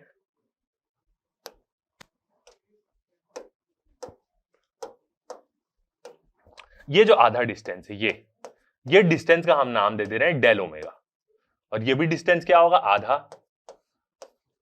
डेल ओमेगा, ठीक है। ऐसा हम क्यों ले रहे हैं? क्योंकि रेजोनेंस फ्रीक्वेंसी से थोड़ा सा दूरी जगह आ रही है, थोड़े से दूर की जगह हम ले रहे हैं रेजोनेंस फ्रीक्वेंसी से, तो इसलिए वो जो छोटा सा डिस्टेंस है उसको हम डेल ओमेगा बोल देते हैं। तो डेल ओमेगा इस तरफ, डेल ओमेगा इस तरफ, टोटल कितना हो जाएगा? 2 डेल ओमेगा। समझ में आ रहा है आपको? ओमेगा 1 की वैल्यू क्या है? ओमेगा आर से बड़ी। आप देख सकते हैं ओमेगा 1 को नीचे प्रोजेक्ट करेंगे तो वो यहां पे आएगा, ओमेगा 2 को नीचे प्रोजेक्ट करेंगे तो यहां पे आएगा। तो ओमेगा 2 की वैल्यू ओमेगा आर से छोटी, कैसे भी एजम्पशन ले सकते हैं, 1 को इधर ले लें, 2 को इधर ले लें, कोई टेंशन नहीं। तो और ये जो बीच का डिस्टेंस है, ये जो डिस्टेंस है हमारा, ये डिस्टेंस क्या हो जाएगा? 2 डेल ओमेगा। इसी को हम क्या बोलते हैं बताओ? बैंडविड्थ बोलते हैं एक सर्किट की। बैंडविड्थ मतलब यदि हमें कोई चैनल सिलेक्ट करना है रेडियो में, तो वो कितनी रेंज के बीच में आएगा। यदि हमारा एक चैनल कोई होगा, विविध भारती जो भी, वो इस रेंज के बीच में सेट होगा, तो जब भी हम सर्किट को ट्यून करेंगे और यहां पे ले आए, इतना करंट फ्लो होने लग गया, तो ये चैनल हमें सुनाई देने लग जाएगा। यही बैंडविड्थ होती है। देखते हैं, तो आपको समझ में आया पहले कि 2 डेल ओमेगा क्या होगा? ये दोनों के बीच का डिस्टेंस, क्योंकि आधा आधा डिस्टेंस हम डेल ओमेगा ले रहे हैं, क्योंकि वो एंगुलर फ्रीक्वेंसी से थोड़ा सा ही शिफ्ट हो रहा है। और ये क्या है? सिमेट्री होगी, ऑब्वियस सी बात है, क्योंकि यहां पे ही पूरी वैल्यू क्या है? यहां पे ही वैल्यू हमारी 1/√2 है, जिसकी दो वैल्यू आएगी। ठीक है, अभी तक सब चीज समझ में आई होगी। ओके, आगे बढ़ते हैं। तो अब ये चीज हुआ, ठीक है, हमने 2 ओमेगा की वैल्यू ले ली। आगे बढ़ते हैं, और इसको हम रिलेशन में कैसे लिख सकते हैं? जो ओमेगा 1 होगा, तो वो वैल्यू तो बड़ी है ओमेगा से, तो इक्वल टू हम क्या बोल सकते हैं? Omega plus del omega.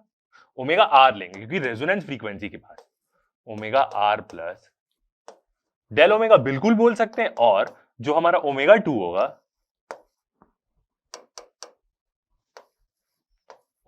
होगा, उसको हम क्या बोल सकते हैं? Omega R minus del omega.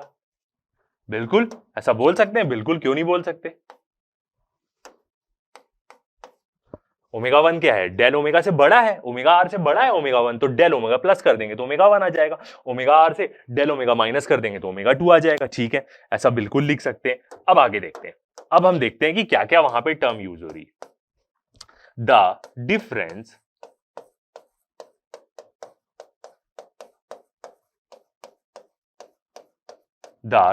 दोनों के बीच का डिफरेंस, इसका मतलब यदि हम ओमेगा 1 माइनस ओमेगा 2 करें तो ये कितना आ जाएगा? दोनों के बीच का डिफरेंस कितना आ जाएगा? 2 डेल ओमेगा, जो हमारा बैंडविड्थ था। तो इसी को हम क्या बोलते हैं बताओ? बैंडविड्थ बोलते हैं सर्किट का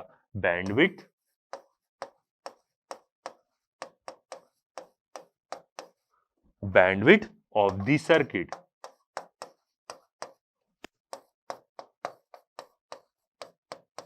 मतलब ये एक रेंज है, उस रेंज के बीच में आप सर्किट को सेट करेंगे तो उस रेंज में जो चैनल सिलेक्टेड होगा वो क्या हो जाएगा? चलने लग जाएगा। तो 2 डेल ओमेगा क्या बोलते हैं हम? बैंडविड्थ बोलते हैं सर्किट की। और ये बैंडविड्थ से ही समझ में आता है कि कितना नैरो होगा, ज्यादा होगा। ठीक है, अब इसके बाद क्या आता है? एक क्वांटिटी आती है। देखते हैं नेक्स्ट चीज, द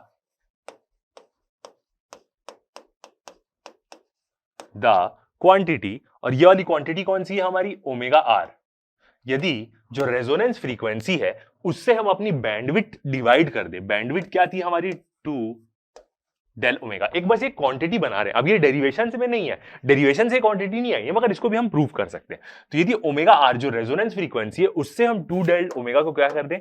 डिवाइड कर देना, तो ये जो क्वांटिटी होती है पूरी, मतलब ये जो पूरी टर्म है, इस पूरी टर्म को हम क्या बोलते हैं? Measure measure of sharpness of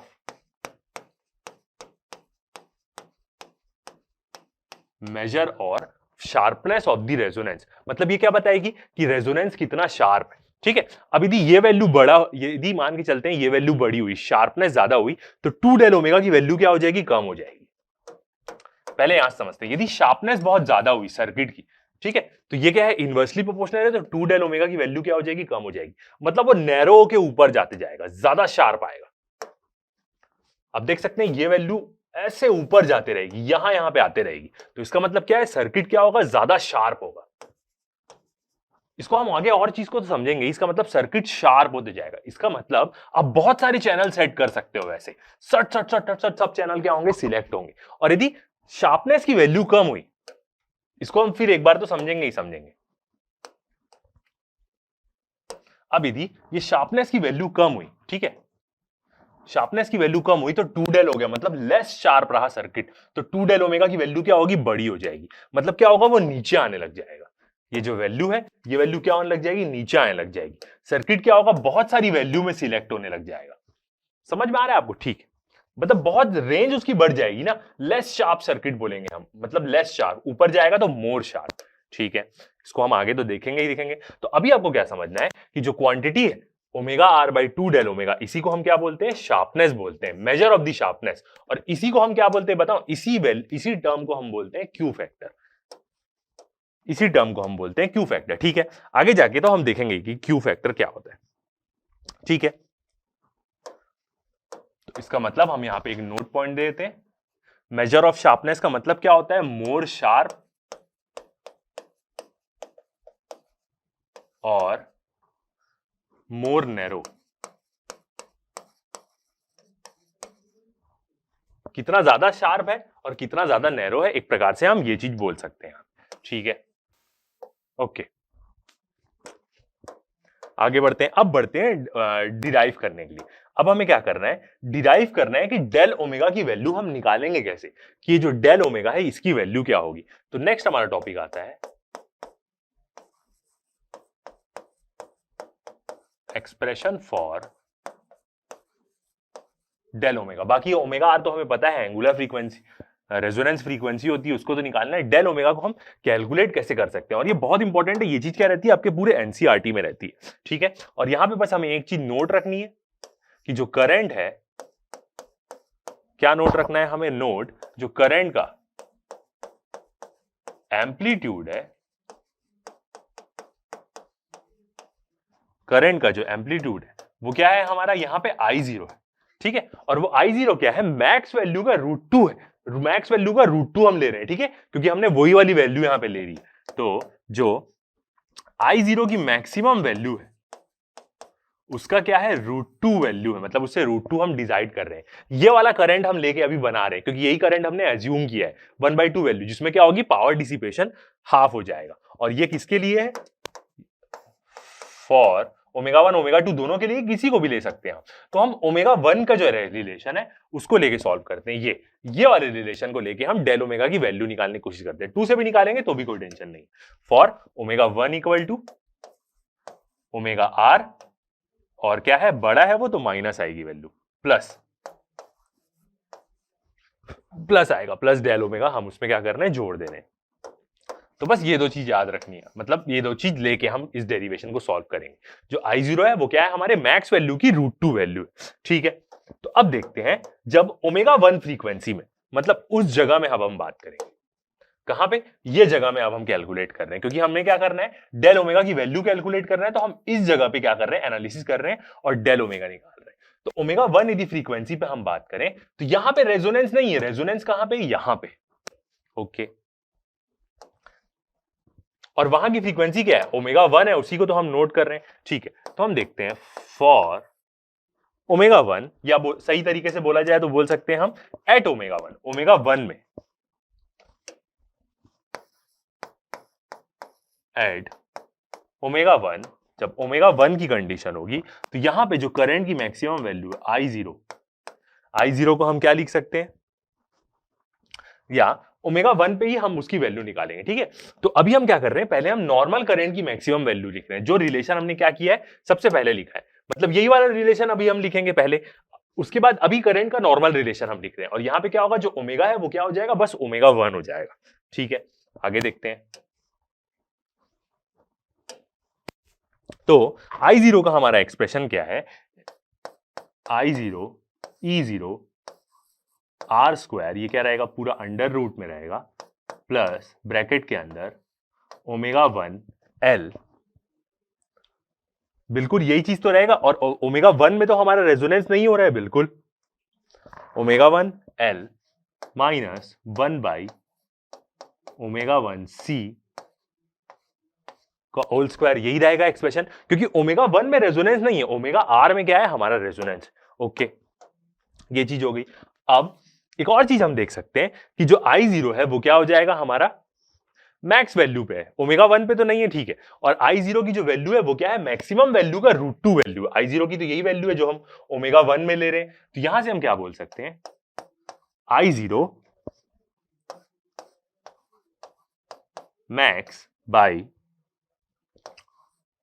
√2, ठीक है। और इसी को हम क्या ले सकते हैं, आगे इसके क्या लिख सकते हैं, equal to E0 by R √2, ऐसा लिख सकते हैं, बिल्कुल, क्योंकि हम मैक्स वैल्यू के टर्म में बात कर रहे हैं। तो जब मैक्स वैल्यू हम लेंगे यहाँ पे I0 की, यही I0 की मैक्स वैल्यू लेंगे, तो मैक्स वैल्यू में तो रेजोनेंस होगा जहां पे इंपीडेंस R के बराबर होगा। तो ये I0 E0 बाई R तो मैक्स वैल्यू का ही रिलेशन है, मतलब एक प्रकार से क्या है, ये रेजोनेंस कंडीशन का ही है I0 मैक्स की वैल्यू, क्योंकि रेजोनेंस कंडीशन में इंपीडेंस, ये जो पूरी वैल्यू है वो R के बराबर हो जाएगी, ठीक है। अब मैक्स वैल्यू को हम √2 से डिवाइड कर रहे हैं, इसलिए इधर भी हम क्या कर रहे हैं, √2 से उसको डिवाइड कर रहे हैं, ठीक है। ऐसा हम लिख सकते हैं, ठीक है। अब हम क्या करेंगे, ये दोनों को कंपेयर करेंगे। ये क्या है, एक प्रकार से रेजोनेंस की कंडीशन का है, और ये क्या है, हमारा इक्वेशन है। तो हम क्या करेंगे, ये दोनों टर्म को कंपेयर करेंगे, ये टर्म अपनी और ये वाली टर्म, नीचे की दोनों जो टर्म है उसको हम क्या करते हैं, कंपेयर करते हैं, ठीक है। तो हम कैसे लिख सकते हैं, ये दोनों को कंपेयर करेंगे, एक रेजोनेंस पे ले रहे हैं,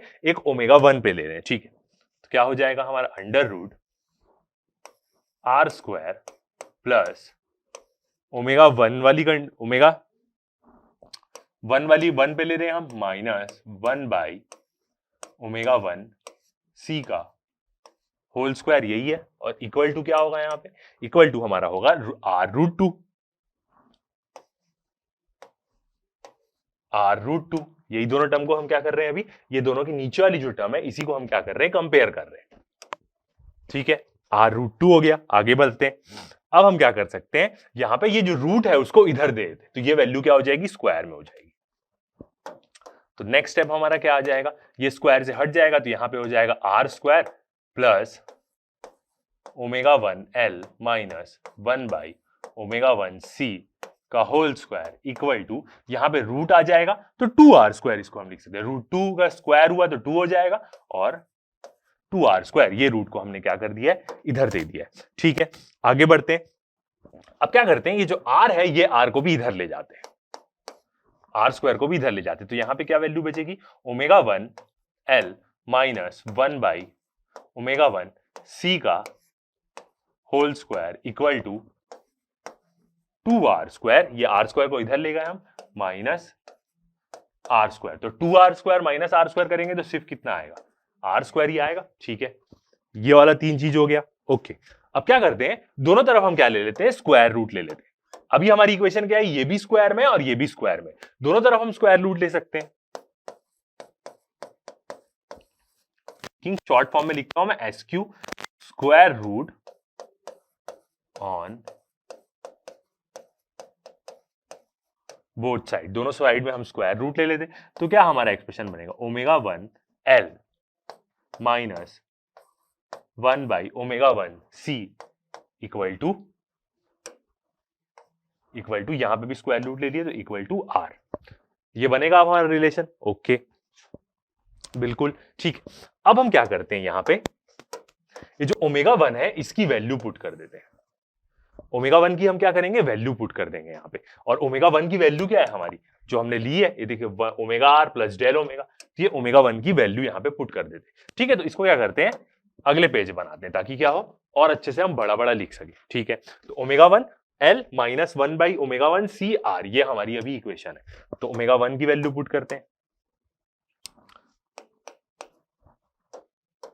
तो क्या आ जाएगी हमारी equation, ω_r plus del omega L minus 1/, नीचे भी ω1 था तो यहां पे भी वैल्यू आएगी ω_r प्लस डेल ओमेगा, और यहां पे क्या था C, और इक्वल टू क्या हो जाएगा R।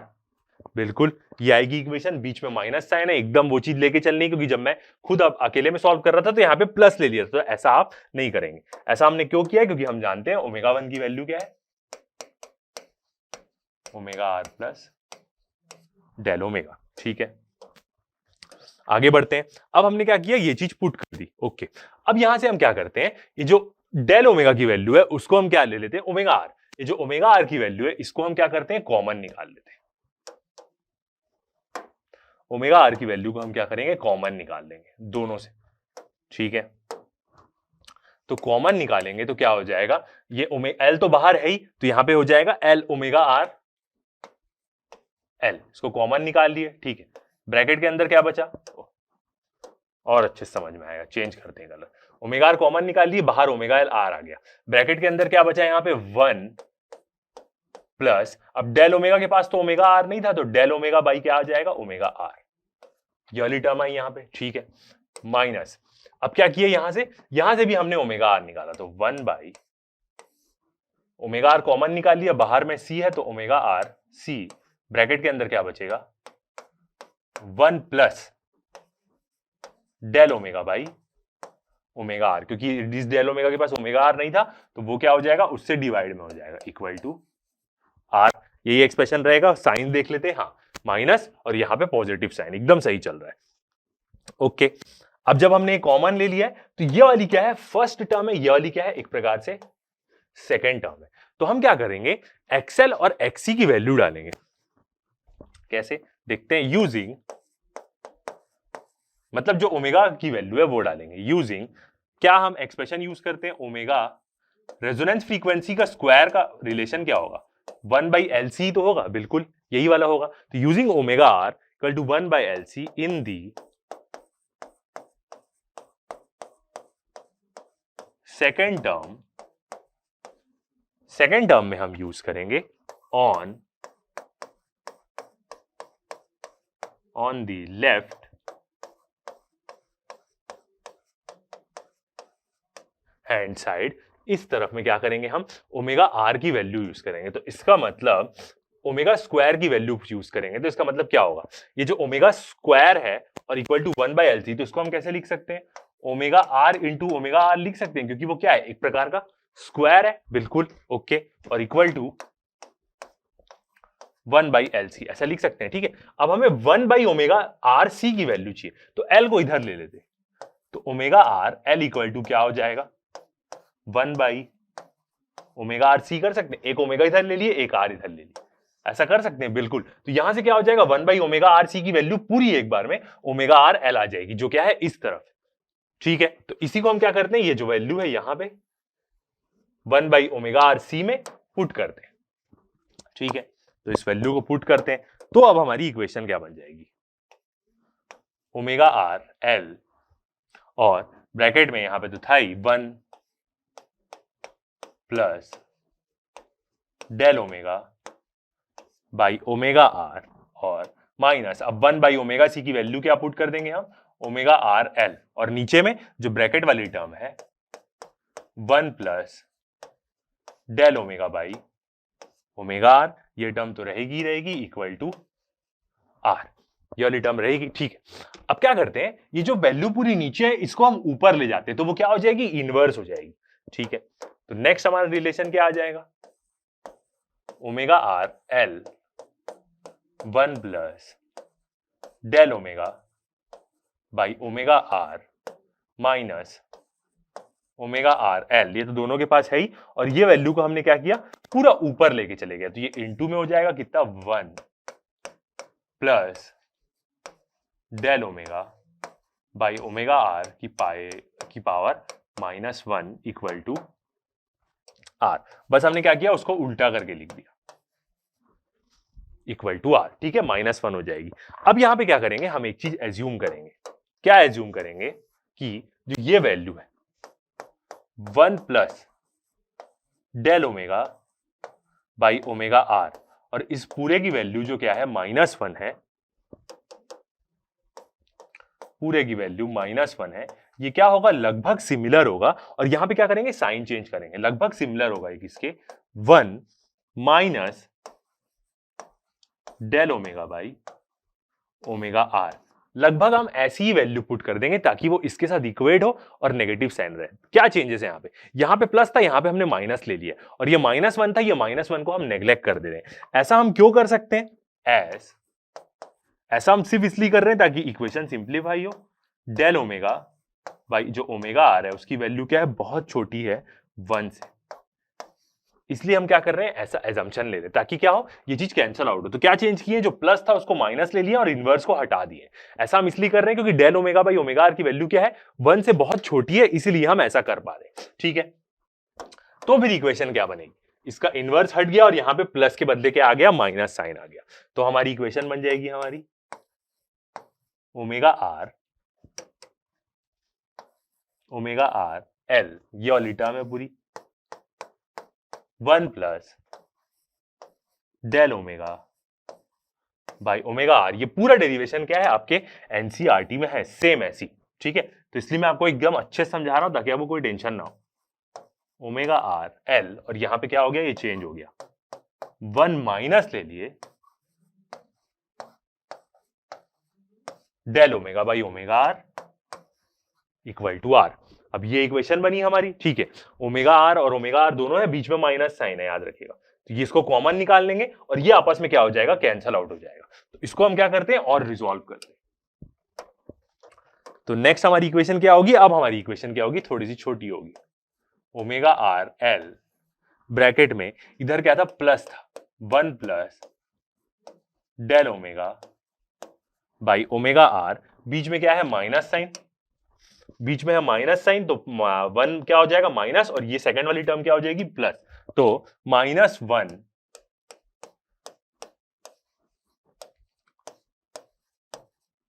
Plus del omega by R, del omega by omega R equal to R, ठीक है।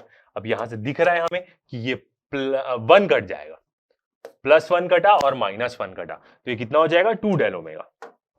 तो क्या आएगा हमारा relation, omega R L bracket में 2 del omega by omega R, जो हमारा शार्पनेस था उसी के जैसे रिलेशन आ रहा है, 2 del omega by omega R हो जाएगा, दोनों चीज क्या हो जाएगी, प्लस हो जाएगी, इक्वल टू आर।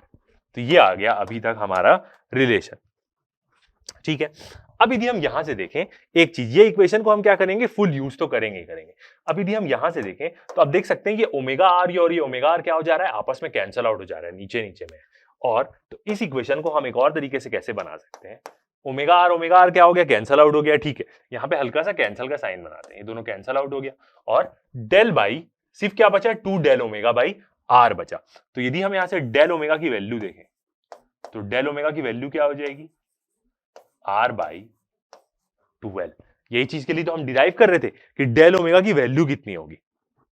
तो ये क्या आया, हमारा रिलेशन आया। अब हमें पूरी चीज क्लियर होगी कि ये क्या चीज आता है, क्या चीज के लिए यूज होता है, ठीक है। तो यहां से हम क्या बोल सकते हैं, द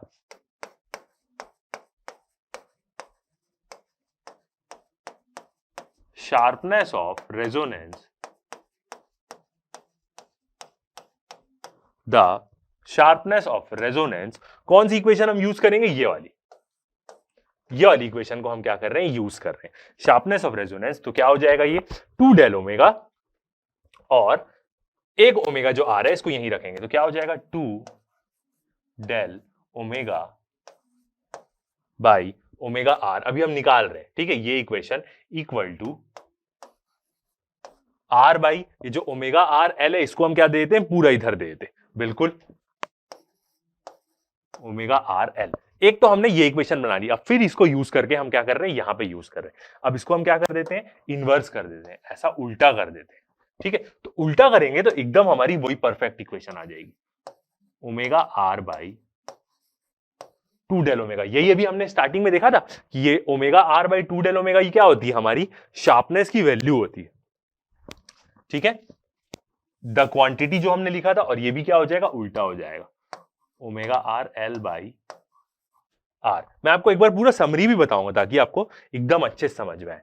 तो यही जो टर्म आई हमारी, ये जो टर्म आई ना, मतलब शार्पनेस ऑफ रेजोनेंस, ये चीज हमने कहां पे लिखी थी, एकदम स्टार्टिंग में लिखी। कहां गई वो वाली टर्म, ये देखिए, the quantity omega by two del omega, इसको हम क्या बोलते हैं, मेजर ऑफ शार्पनेस बोलते हैं।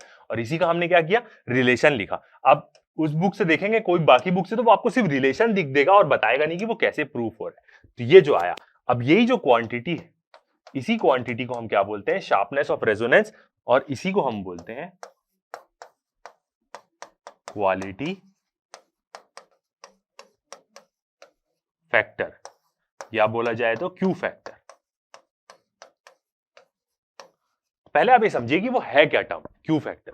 तो क्यू की वैल्यू क्या होती है, omega R L by R, यही जो क्वांटिटी है इसी को हम बोलते हैं क्यू फैक्टर। आगे हम देखेंगे कि क्यू फैक्टर से होता क्या है, उसका सिग्निफिकेंस क्या है। ठीक है, तो इसी क्वांटिटी को हम क्या बोलते हैं, क्यू फैक्टर। तो इसका मतलब क्यू इक्वल टू क्या हो जाएगा, Q factor equal to omega R L by R. तो यहां से हम क्या बोल सकते हैं, एक और रिलेशन मिलेगा हमारा, क्यू फैक्टर इक्वल टू, या सीधा क्यू बोले तो ये क्या हो जाएगा, omega R L by R. तो ये भी क्या है, हमारा एक इंपॉर्टेंट रिलेशन। ओके, अब क्या करते हैं, इक्वेशन 1 यूज करते हैं। लिए तो नहीं है, नेम दे देते। कौन सी इक्वेशन अभी हमें यूज करनी है, 2m, यही वाली इक्वेशन। इसी इक्वेशन को हम मान लेते हैं इक्वेशन 1, ये जो हमारा हमने डिराइव किया है। ठीक है, तो using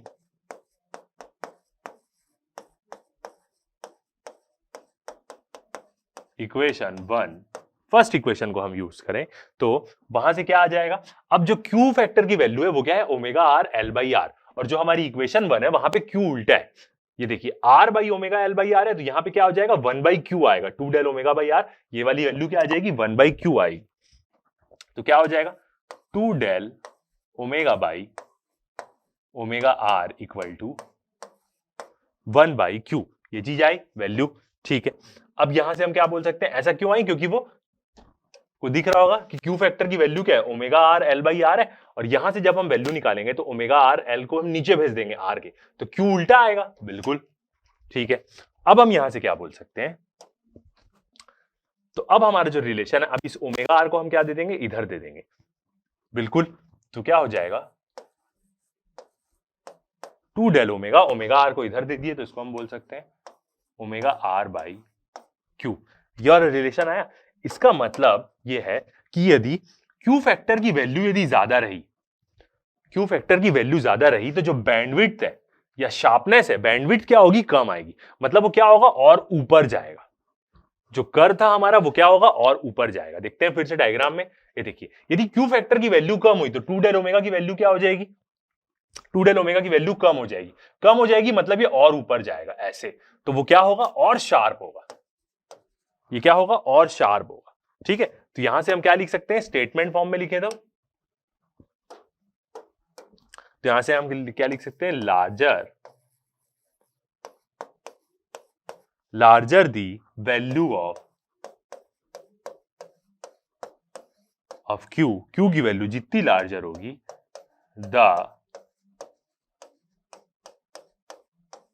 the smaller is the smaller is the value of 2 del omega, और 2 डेल ओमेगा क्या है, हमारी बैंडविड्थ है।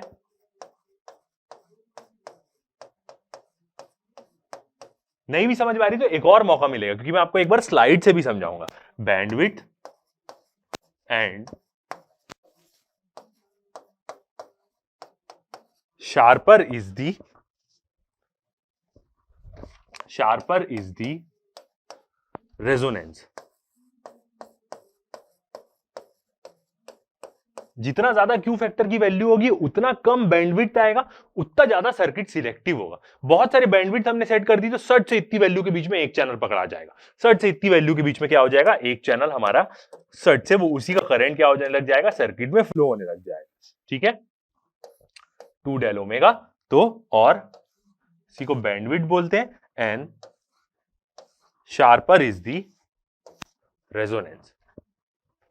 ठीक है, अब तो ये एक दो हमारे क्या हो गए, रिलेशन आ गए कुछ कुछ इंपॉर्टेंट वाले।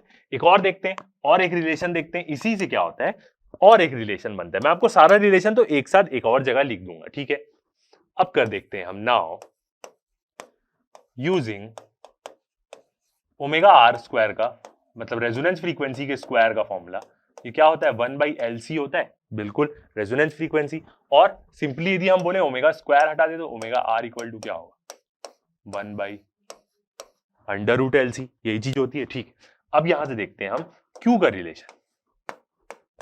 तो क्यू फैक्टर का हमारा रिलेशन क्या है, कौन सा रिलेशन यूज कर रहे हैं हम, ये वाला। तो ये जो रिलेशन है इसी को यूज कर रहे हैं। तो क्यू ओमेगा आर की वैल्यू डालेंगे, एल और आर क्या रहेगा, सेम वैसी रहेगा। और ओमेगा आर की वैल्यू क्या है हमारी, ओमेगा आर की वैल्यू क्या है, ओमेगा आर की 1/√LC। तो इसी को हम क्या करेंगे, यूज करेंगे। तो ओमेगा आर की वैल्यू डालते हैं 1/√LC और इनटू L/R, तो यहाँ पे है ही, ये देखिए इनटू L/R तो है ही यहाँ पे। ठीक है, अब क्या करेंगे, ये जो L है हमारा, इसको हम कैसे लिख सकते हैं, पहले तो इसको टुकड़े में लिख देते हैं। तो 1/√L, अच्छा √C, ठीक है, दोनों एक साथ लिख देते हैं। ठीक है, और इंटू L को हम क्या लिख सकते हैं, √L इंटू √L लिख सकते हैं बाई R। तो यहां से क्या होगा,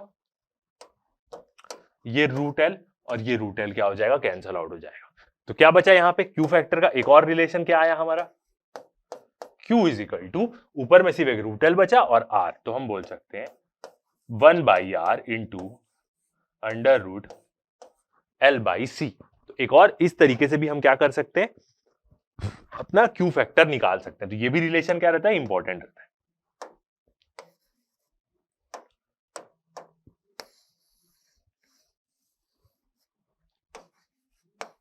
ये रिलेशन भी क्या हमारा इंपॉर्टेंट है। आगे देखते हैं, अब एक और रिलेशन देखते हैं, एक और तरीके से इसको निकालते हैं हम, वो चीज देखते हैं। अब हम क्या लिख सकते हैं, जो क्यू फैक्टर है हमारा Q, वो इक्वल टू क्या है, इसको हम एक और तरीके से कैसे लिख सकते हैं, जो हमारा रिलेशन है यहाँ पे वही रिलेशन प्रीवियस वाला यूज करेंगे, और ओमेगा आर L/R। अब ओमेगा आर और एल क्या बोलते हैं हम, इंडक्टिव रिएक्टेंस बोलते हैं, बिल्कुल। और ओमेगा क्या है, रेजोनेंस कंडीशन का इंडक्टिव रिएक्टेंस है। तो ओमेगा आर L/R है, तो इसको हम क्या बोल सकते हैं, ओमेगा आर एल को हम XL बोल सकते हैं, बिल्कुल, इंडक्टिव रिएक्टेंस बाई आर। ठीक है, अब रेजोनेंस कंडीशन में है, तो रेजोनेंस कंडीशन में इंडक्टिव रिएक्टेंस कैपेसिटिव रिएक्टेंस के बराबर होता है। तो यहां से हम इसको एक और क्या बोल सकते हैं, XC/R भी बोल सकते हैं, बिल्कुल बोल सकते हैं। अब जब हम XC की वैल्यू पुट करें तो XC की वैल्यू क्या होती है, 1 रेजोनेंस कंडीशन में चल रहा है अभी सब, 1/ω/R CR, यही आएगा। तो यही वाला क्या होता है, एक और रिलेशन होता है किसका, क्यू फैक्टर का, 1/ω/R CR। तो ये भी क्या होता है, ये भी एक इंपॉर्टेंट रिलेशनशिप होती है। तो हमने हर रिलेशनशिप देख ली जो क्या होती है, यूज होती है। ठीक है, आगे बढ़ते हैं, अब स्लाइड्स में देखते हैं तो क्या होगा, हमें और अच्छे से समझ में आएगा। ये सारा रिलेशनशिप हमने ले लिया, ये डायग्राम भी ले लिया। ठीक है, तो अब देखते हैं, आगे बढ़ते हैं। अब यहां से हम एक पॉइंट देखते हैं, अब यदि कम हुई वैल्यू, ठीक है, तो from the figure we see that if resonance is less sharp, यदि जो रेजोनेंस है वो क्या रहा, कम शार्प रहा। आप देख सकते हैं लेस शार्प मतलब 2 डेल ओमेगा की वैल्यू क्या आ रही है, ज्यादा आ रही है, बिल्कुल। अभी तक तो आपको समझ में आएगा, लेस शार्प ऊपर में क्या होगा, मोर शार्प होगा। तो यदि रेजोनेंस लेस शार्प हुआ, ठीक है,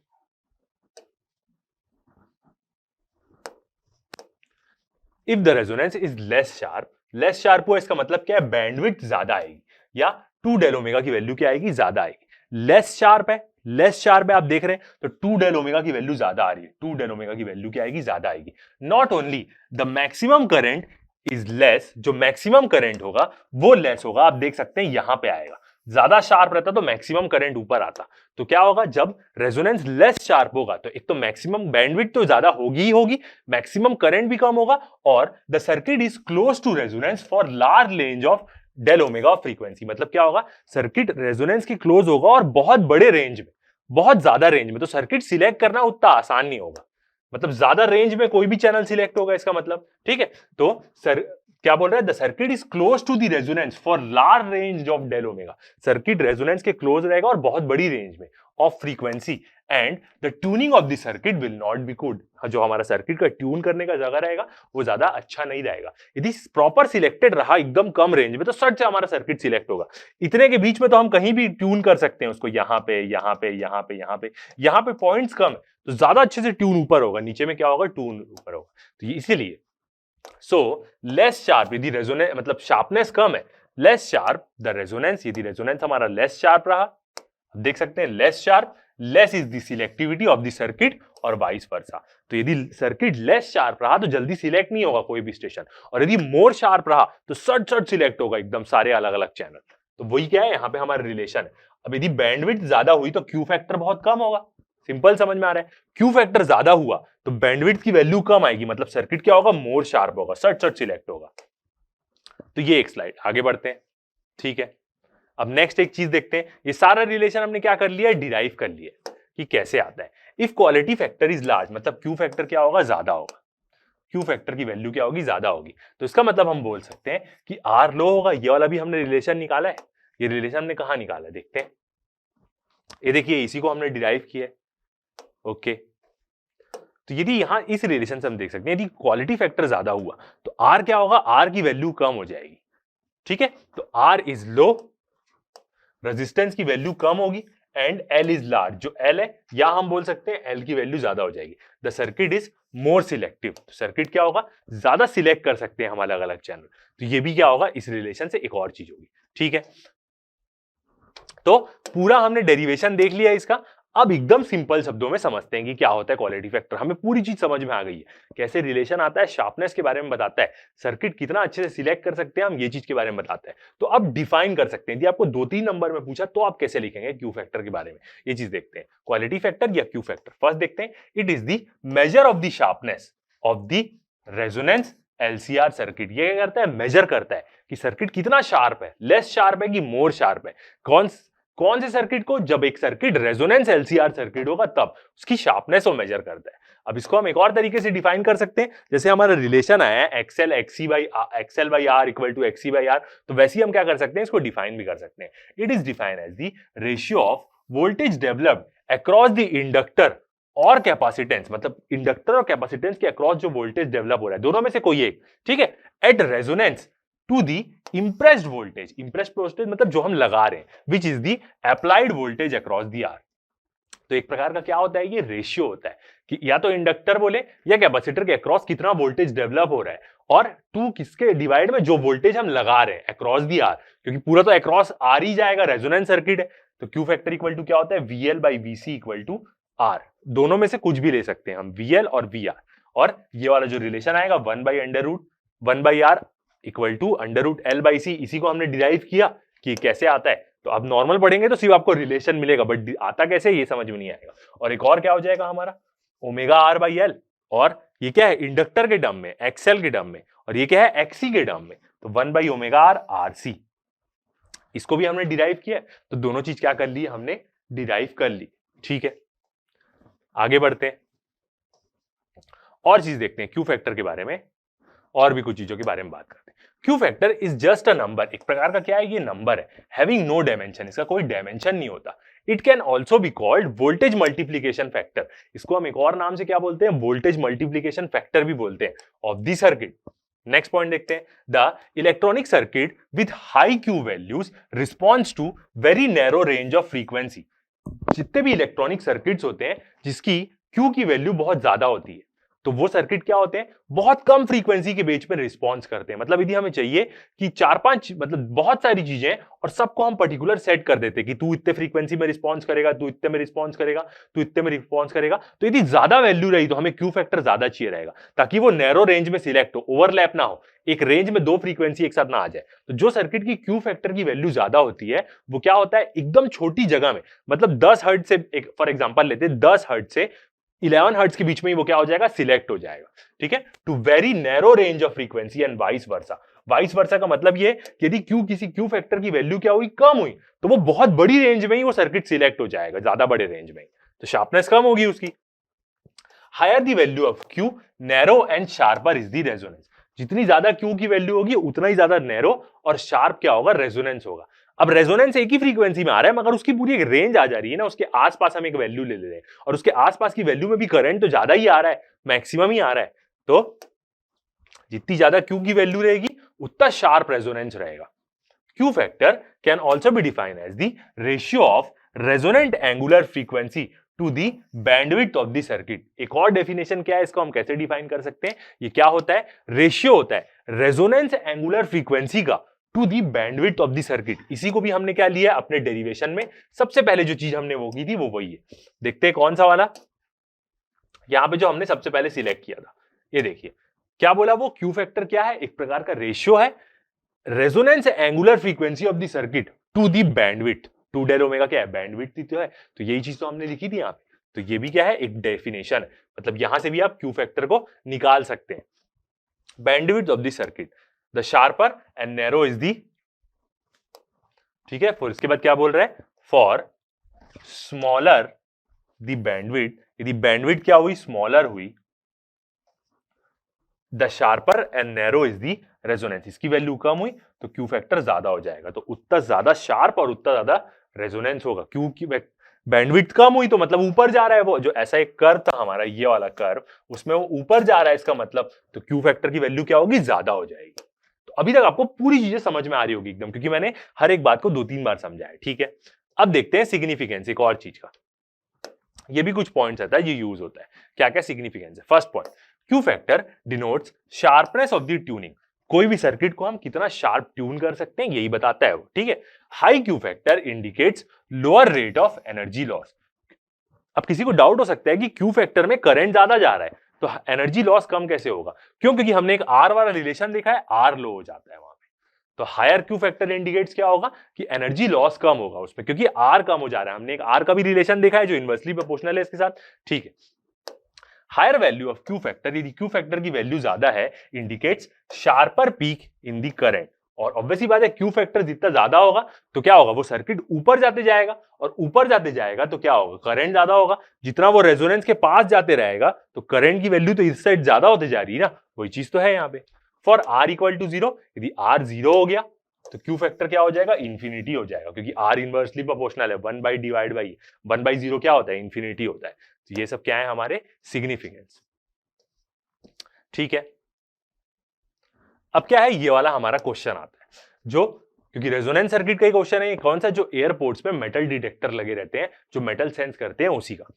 N airport, a person is made to walk through the doorway of metal detector. Airport में लोगों को वॉक करने देता है ताकि वो बम ना लेके जाते जाए, for security reasons. If she or he is carrying anything made of metal, यदि वो, ही और शी जो भी, यदि वो मेटल का कैरी कर रहे होंगे, the metal detector emits a sound, metal detector बजने लग जाता है, मैं on what principle does this detector work, कौन से प्रिंसिपल पे ये डिटेक्टर वर्क करता है। तो ये क्या होता है, वो सर्किट रेजोनेंस में रहता है, एलसी में, और जब आप उसमें अंदर घुसते हैं तो आप एक रेजिस्टेंस ऐड कर देते हैं सर्किट में, इसलिए वो बजने लग जाता है। देखते हैं answer, the metal detector works on the principle of resonance. जो मेटल डिटेक्टर रहता है वो रेजोनेंस प्रिंसिपल पे वर्क करता है in AC circuit. When you walk through a metal detector, you are in fact walking through a coil of many turns. आप किसमें walk कर रहे हैं, इसका मतलब अंदर एक कॉइल के अंदर जा रहे हैं जिसमें बहुत सारे टर्न्स हैं।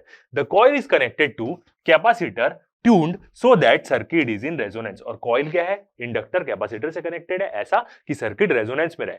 When you walk with metal in your pocket, जब आप वॉक करते हैं आपकी जेब में यदि कोई मेटल रहेगा, the impedance of the circuit changes, क्योंकि आप उस सर्किट में एक रेजिस्टेंस डाल रहे हैं, तो इसके कारण क्या होता है, सर्किट का इंपीडेंस चेंज हो जाता है और वही जो इंपीडेंस चेंज है उसी को एक इलेक्ट्रॉनिक सर्किट डिटेक्ट करके अलार्म बजाता है। The result in significant current change, impedance change होगा तो करंट चेंज होगा। आप देख सकते हैं बिल्कुल I0 equal to E0 by Z था।